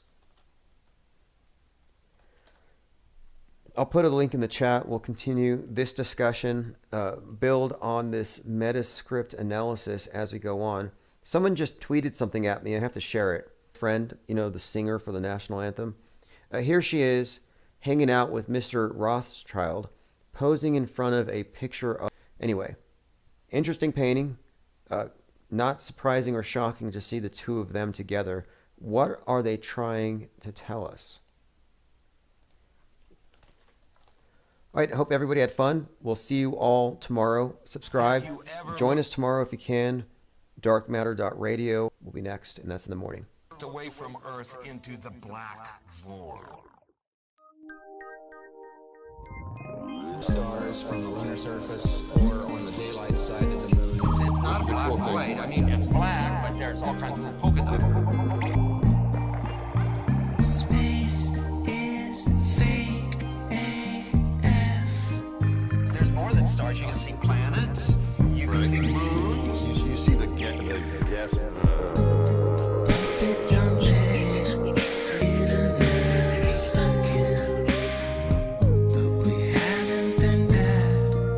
Since 1972, destroyed all the papers and blew up the Challenger crew, except for the twinsies.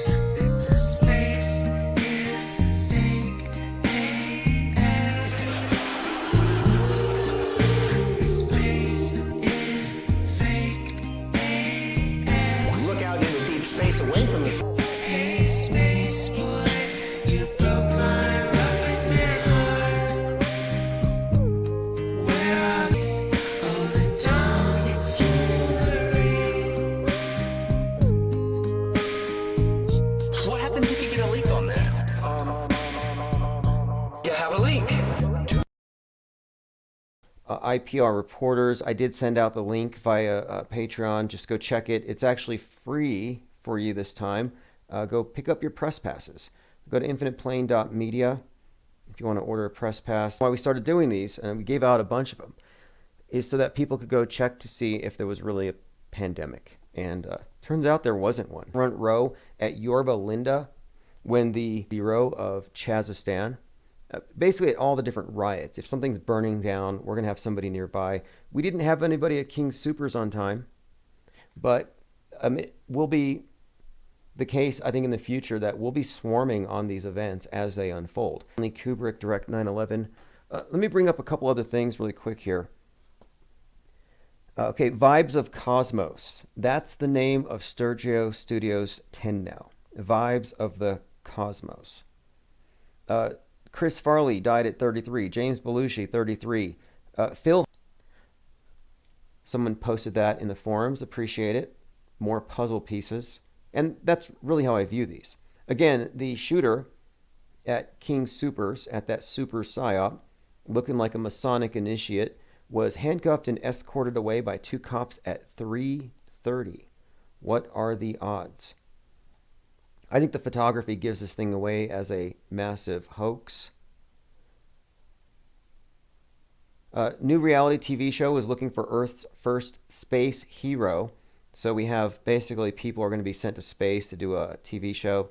Look, they did this about 15 years ago with a show called Space Cadets, and it turned out the whole thing was a psyop, and half the people... It's amazing what they've been doing. They've been walking us into a simulated reality, a simulation. People just underground. Let's see. I'm going through some comments here. Yeah, if anybody just got here, King Super, store 33, 33 employees, guy arrested, 330. I mean, I could go on, but there is no indication that anybody actually psyops a debunk that I've seen in a long time. They hardly even try anymore. I'm going to take a quick break here. I want to play the new song by JT33, and this is featuring Overthought. So if you just got here, we're going to take a quick break here. You are listening to Infinite Plane Radio. Stick around for... Water doesn't cook for fuck, they give a vacuum, ain't ever thought it's fake. Telling you about spins and orbits, all vanities like little hobbits. You've never felt, just accepted it, that's the way it is. They've taken your mind to call it a rod, indoctrinated it with a foreign thought. Talking about their imaginary friend, helping the masses to make light bend. A concept for water on the ball, like it could stick to a wall. Vast bodies of water won't ever display the convection and stops, cause they got waves rising. But gravity, you rush to say, a giant law with a role to play. Substitute of Abrahamic thought, result of adjustment to a dying God. You already Roman gods are above, they never die. And the theme's one hell of a genius thought. Gravity is still unproven and a fraud. And look at the theoretical black holes. They've taken money and debt and their goals, presenting now pretty graphs and sheets to mince logic while it feeds.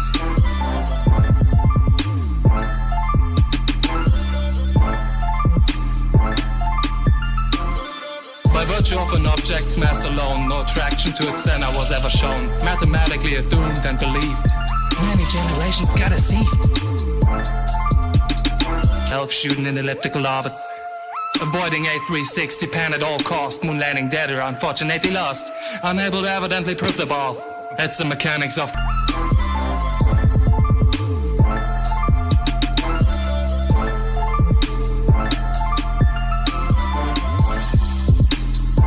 gravity be all around and everywhere, apparently making everything is fair, giving you uncountable objects and all.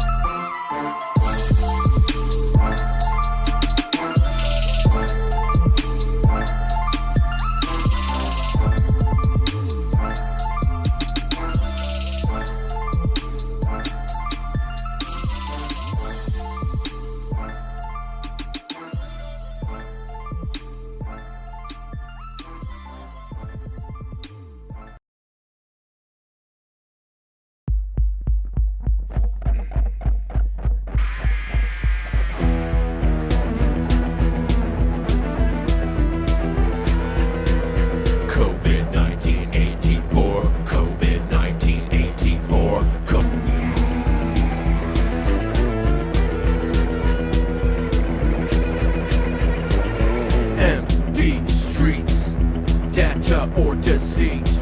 Shut up, shut the door. Government media bent you over like a whore. COVID-19 84, COVID-19 84, COVID-19 84, COVID-19 84.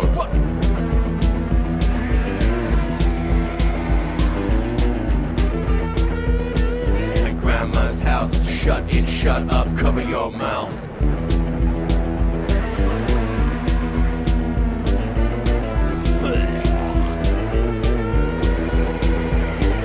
So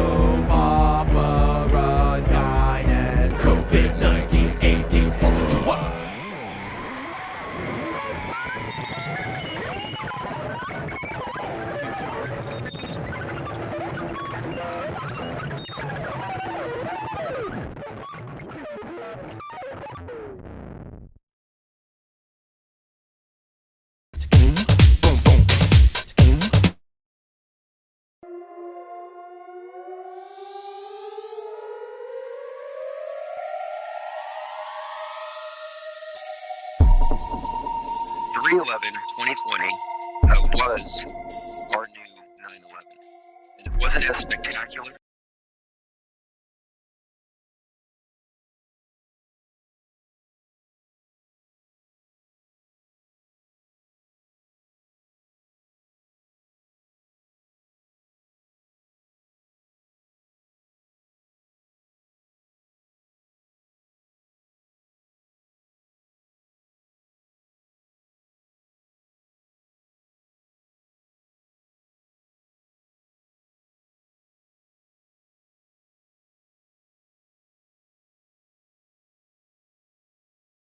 Okay, so I'm hijacking the stream for just a moment here. We're setting things up so that we can do this open mic thing.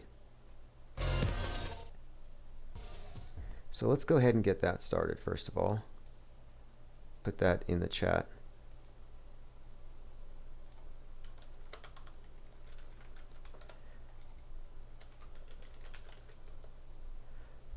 Let me go ahead and briefly explain this. And so let me put the image on top of the screen for those of you watching. I'm actually doing the actual graphics for this thing, and I haven't decided specifically on the design for the thumbnail for open mics, and we'll work out something a little more spectacular later.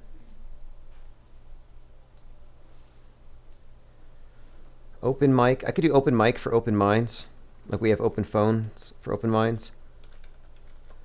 Open mic for open minds. Proceed from there.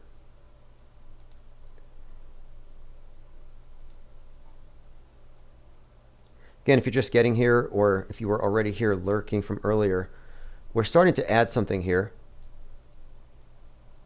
We're starting to add new features, that is. So since the great reset of last week, I took some time off to do some things, but the next thing is this. I'm adding, so you'll hear more voices, more topics, etc. So let me go ahead and hit live.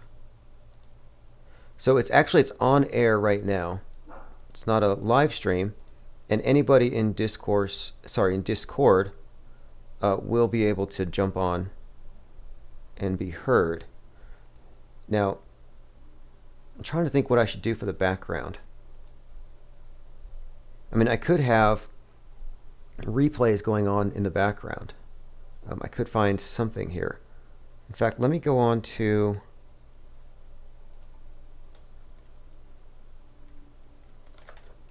we'll start with this SoundCloud. It must have a music only playlist or something. Using the Infinite Plane live stream, the live 24/7, but right now that's playing this, so it'll be an echo. I'm going to set that up, so just one moment here, bear with me. Symbolic, so something that clearly perceived it and even created it. Okay, so there we have it. So now I have, let's see here, 2 layers of me talking. I'm just going to have to boost that track forward, what I'm doing here. So I have the 24/7 network, and I have it on an autoplay. Everything's pre-programmed. I have to log into the system here. It's going to take me a minute to set this up, but basically I'm putting all of the music into a loop. It's playing these archives. So I'm just going to be leaving these archives on with music only. So I'm going to have to go in there right now and take out some files. So let me see if anybody's in Discord so I can test the audio. All right, hey, all right, loud and clear. Okay, so yeah, the idea here is that, yes, from 3 to 6, I'm just going to leave the mic open, and I'm going to have probably just Infinite Plane Society music in the background or something. Parents were kind of... Right now, let's see. Okay, so open mics for open minds, topics, anything really. And of course, those of you in the chat, everyone can see your chats. And so people in Discord, of course, you can... try to find some kind of... So is this going to be a time where we can come on and read poetry? Yep, exactly. You can read poetry. Nice. This would be possibly a time I would imagine to even debut stuff. We could do a lot of the, like, we always do these launches whenever somebody has a new track. We could play a lot of the new music. And even actually then, this would be a good time to play music and introduce it instead of just having it on a loop. Like JT's got that new one that he did with, let's see if I can pull that one up. Overthoughts. Yeah, the one with Overthoughts, the one I'm looking for. What was the title of it? Yeah, JT33's work is rather good. Really a great collection here. I've got so many different playlists. Solemnite. Nope. No. Oh, okay. No, it's crystal clear. So let's see. Here, I have JT's channel. So let's play. So can you hear this in Discord? I don't think you can. Yes, it was coming through. Only when you're. Okay, just checking.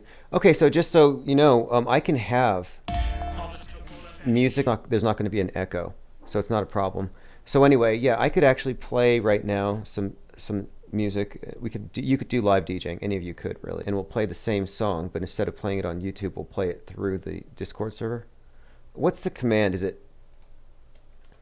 semicolon play, and then the track or something like that? Yes, that's a Fred though. Lloyd is different. I think Lloyd is the hyphen. Waking up from that nightmare of 2020. These people are money hungry. I had to pause it abruptly, but just so you know, yeah, so you can use the bot, and you can play tracks, you can spin tracks for the people out there. And in chat's talking about DMX and his overdose. It's Easter right now. Oh, Easter. DMX OD? He's not dead, but he's a known figure dying, and then there's rumors that he's dead, and then he comes back. And it's like, this happens with so many celebrities. So many are, they rip who so-and-so. Anyway. Yeah. Yeah, DMX apparently had some kind of a thing. They're saying he's chilling in a hospital. Could be true. I have no reason to think it's not true. I don't think there could be something to it. Someone here says everybody knows he smokes crack. We don't know that. The law because of it. I I think he even admitted it at one point himself, so there might be some validity to it, unless it was part of his, backstory. It's like, I guess you'll never know until you try it. Try it, right? That's what I'm wondering. Like, is that even a thing? Like, I thought people phased it out. Now they have something else. They haven't moved beyond crack right now. They haven't improved it. I think they're going to put it in the vax so that we have a whole nation of vax junkies who want a weekly vax on Sunday. Excellent choice. It's time to get your vax. You know, have a vax stash. Okay, so here's what I'm thinking, because this can work out very well having the...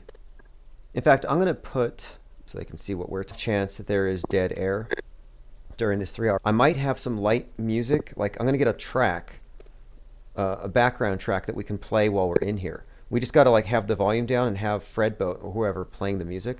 So if somebody wants to come up with a 3 hour track or whatever, or an hour track we can loop 3 times, just background music, it can probably even change from day to day. I don't know. I'm open to any suggestions though. What about are we running a risk of invaders? 20 folks coming into the Discord chat. They're paid members, and we have an easy ability to kick anybody. But that is a thing. They will send, like they did this to, I believe it was Robinhood, or the server, where they flooded the Telegram with racist and anti-Semitic comments, and then they shut it down. People tried that in our server, but we're kind of like we're pretty secure. Yeah, teams. Comedy routines, poetry. You can pretty much, you got something. It'd be a good time to invite people into the Discord from other platforms like Fakeologist and Dark Matter and all the other ones you're. Well, this is the Infinite Plane No shortage of interesting people to get on the line. What'd you guys think about the guest last live stream? Now, who was that? Oh, that was the guy who, the Portuguese. Armand Rai? Armand Rai? Correct. He claimed to be. Yeah, okay, yeah. Well, he's got a... Oh, yeah. He was interesting. He has Very a well spoken. It's a podcast he has. It's actually called Dream Therapy. Uh-huh. And so I posted a link. So he does audiobook quality narration with this podcast. Very well polished, nice work, interesting ideas. And so that's kind of cool that he called in. And I think we talked for like an hour and a half or something. Oh, that was a great podcast. Yeah, that went on. Mm-hmm. Hey, did you guys know that the guy that burned the 3 Masonic lodges just coincidentally happens to be friends with Flat Earth Fucker? I thought it was Fokker. I thought that's what you were basically saying. It was not Fokker. See, yeah, I thought it was Fokker.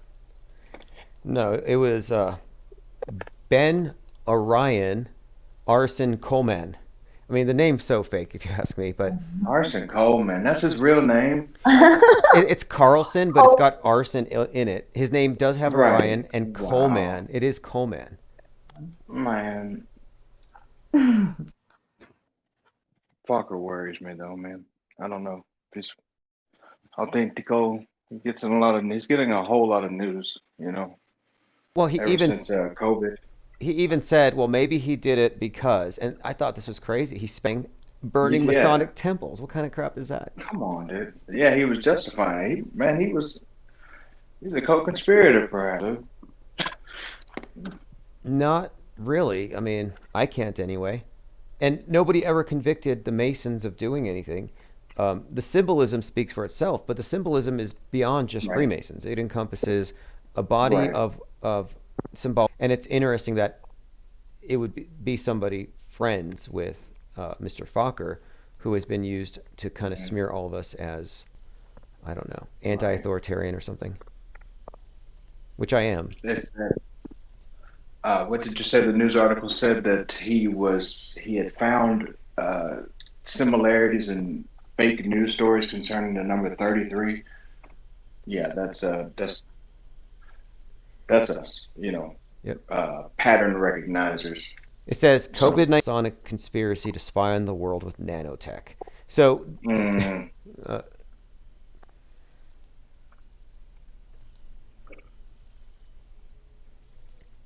Flat Agree in the arson. Masons.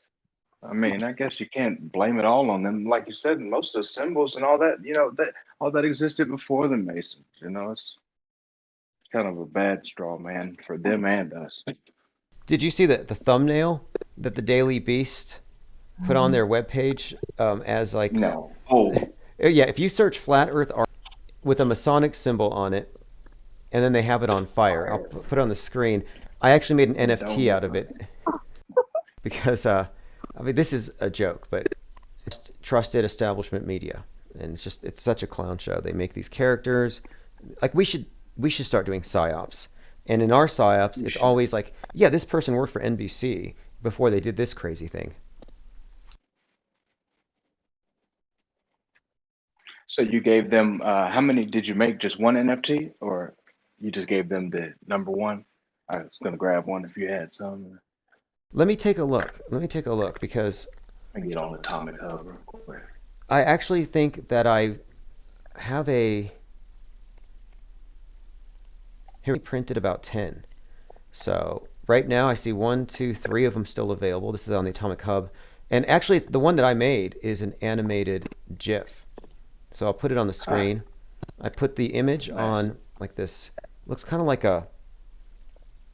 what's that game that they play where they in the casinos, the roulette or whatever. But anyway, I put it there with Infinite Plane Society. That's an NFT, and I'll put a link in the chat if anybody wants to go to Atomic Hub. It's called cinematography, scene NFTs. They're penguins. Really, that's interesting. Yeah, they have an auction coming up soon, but I think they got some NFTs available now. Very cool. Well, hey, I'm going to take off. I got to be back in a little while for sure, but I'll be listening remotely as I go on my walk. But I'm going to leave the mic open, And if everybody has to go or leave, last person just needs to turn on Fredbot and play something. And What's the code though? Semicolon play or on an IPS playlist now. If no one's going to talk, it'll just consist of all the IPS artists. That's cool. That's cool. And that's what I do too. I use music, especially when I'm writing or editing, just to it's like white noise. It helps you focus. If we leave the mics open, we'll make it very easy for anybody to just throw on a playlist if nobody's in here. So what are the topics? We're gonna talk about DMX smoking rocks. Yeah, I heard rocks are. They still. I heard have percolating. Rocks. Oh, did I overhear something? No, maybe I not. don't think that was me. Oh. Percolating in the percolator. The percolation of the bomb. Coffee sounds bomb good. water. But whatever, Hmm. Cheap. This shit is cheap. Yeah, okay, great reason. Maybe it's the effects. Yeah, I think it would be more the effect. There's a specific. It's nauseating thinking about it, quite frankly. But these people are quite. They're to actually want to put that type of a substance in your body. First of all, No, we don't think about it like that. It's like, they don't it's think a about mind, that.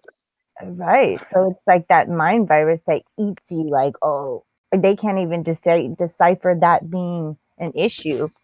They're just like, Well, on this I've heard people argue that cocaine is natural, because it comes from a plant. plant. So people are gonna have justifications Yeah. for whatever. Yeah.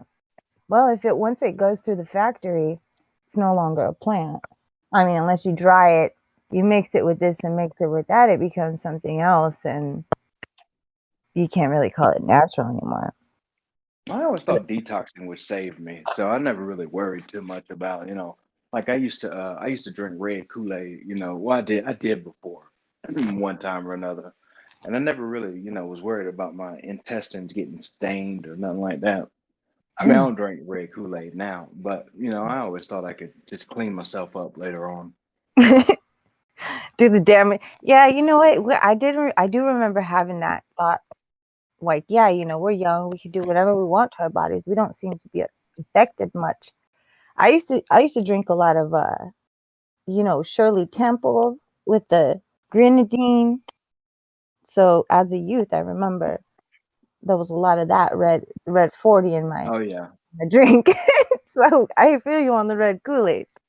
But we just didn't know any better. We just thought, oh, it's fun. Yeah. Just a way to, and then now we're still trying to figure out, I mean, how bad does it affect you now if you accidentally get it in your system? Yeah. What is it? Just beetle shells and what is red 40? Probably the accumulation over time that probably would, if it had any kind of negative effect, you know what I mean? But the human body is powerful, you know what I mean? Yeah. And plus we already got chemtrails to worry about, We don't need to be drinking red Kool-Aid. We might get the chemtrail Kool-Aid lump. Well, I think the Kool-Aid is the vaccine. Yeah. The Baba. The vodka. I remember when I was worried about chemtrails. I'm just kidding now, but I remember when I did used to be thinking, oh my God, it just made every sunny day terrible. You know that? What it did was it made every sunny day shitty. It really did, being afraid of chemtrails and whatnot. But then as I was growing up, it would always make me think, why are they farming the skies? It's almost like they farming the skies. What's it when you get the soil ready in a long line, like tilling the soil. They're like doing to us. They're about to harvest our, fruits of our labors. Speaking of harvest, I think Tim's in New Mexico, man. I think they're about to have legal weed out there, man. That's so lucky. I need that so bad here. Like, it's a good idea for pacification. So, as soon as the people need to be pacified a little bit more, then that's when, that ticket will go through, correct? Smaller states near you. Oh, yeah. But we's a red state. Don't give a damn what's in the Senate. Jordan. Right. I don't know. But you know what, man? Agriculture, man. We need to get that agriculture money. All these states suffering.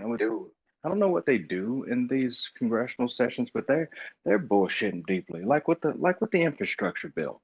The infrastructure, they talking about rebuilding roads and all aren't, trying to bring in the suggestion of public transportation because you want to change the world. I think we can do it instantly by making more railroads quickly, but could be just fine if like there's a ton of jobs in Atlanta and no place to live at. So if you could hop on a train and ride to Atlanta a half hour, you get a job in Atlanta or vice versa. You know what I mean? I don't know why we're not actually bringing about things that would make things better. What do y'all think of connecting everything quickly? It's jobs. And you know what happens when you bring things together, they grow. So like, what's the deal? It seems like all the greenies would want to push that too because the cars are messing up the atmosphere or whatever. No, not a Get the stupid get the idea. Actually, very railroads good. going. It sounds good enough. At least on paper, it sounds logical majority of the time. But they never use logic when they come up with this stuff, do they? Nah. Connect all this stuff together and it'll be wild, man. Like imagine if you wanted to ride down to Atlanta from New York, man, and you could do it in a couple hours on a high-speed train. Yep. Like Elon Musk could be digging tunnels too. I don't understand what the holdup is. Climate change that we would have gone away from gas, yet we're still using it like it's no problem. Yeah, there's that a in clear itself should show contradiction. how bullshit it is. Yeah. Yeah. All you did was And tax it. I'm ready to go Yeah, on a and search for space junk. Like, who's with me? space Get our junk. drones. Is that a kind of weed? That'd be a good name for a That's that strain. blast off. But I never really liked planetary strains or like space strains, to be fair. I've tried it and like it's like not a I right got strain. So be I fair. got some THC diamonds right here. And this is just a magical substance. It is perfectly wonderful to use. My goodness. THC diamonds. That does sound THC good. diamonds. Look it up, bro. Oh my goodness. Oh my And goodness. It came looking like a once it's Huh? able to be patient, they're making people wait for some reason. Yeah, they passed it in New York, so but it's They not passed until it in New York. It's not next year. because that's where the real that's the Are you real kidding me? because I look, think if you can 3 pounds, no. I mean growing it. 3 Yeah, I live stalks, in 3 pounds, a something like that. If you can I read it earlier this week. if you can grow one plant, you're supposed to be in a certain there's permits. Yeah, or not permits, but there's like, you got to meet certain criteria, which it's doable though. You can do it inside, you could do it outside. So once you figure out that, because it's little, you can still manage to because you would spend a lot of money. I'm just letting you guys know you spend a lot of money at these places. I'm telling you, cultivated. you do I'm gonna not be want. cultivated 100,000%. Yes, I'm just saying, even if you 100,000% I'll be want, cultivating it right, commercially. right, there you go. I do That's have what plans to enterprise. Okay, and when you join the Infinite Planes, Free Sounds right. and I'm it's gonna gonna quit be and called rejoin. Red with Pill OG. every Patreon. Yeah, red pill OG. You smoke this shit, and it's like Nice. you put on. It's like you turning Neo into Matrix. You can see all the agents, and you can. Growing with that red pill fertilizer. We should play Chill Scanner's song "Full Red Pill" again. No, Have I you heard have, that but song? Oh yeah, I do. It's an old one. It's an oldie, a yeah, it goodie. is. Oldie but goodie. Yes, hmm yes, indeed. But when you plug in your studio headphones, it's a whole different Oh, it's experience. booming. It's booming. It was whomping. I said, pull up selector. Yeah. So I agree. Whoever wants to take the You have been appointed. I know you got a song on deck. Oh, is Vision from all of these verses I'm killing, it's just the honest in me. It seems like I'm painting a vision of misery. All this corona vaccine bullshit and mass compliance history. It's obvious it's some kind of sophistry. I don't think some of these people are able to process hypocrisy. It's written in prophecy. The mark of the beast is now just a mask worn by society. Your body is government property. You're just asleep to democracy. This shit is becoming insane to me. We're in the land of the free, but where is the bravery?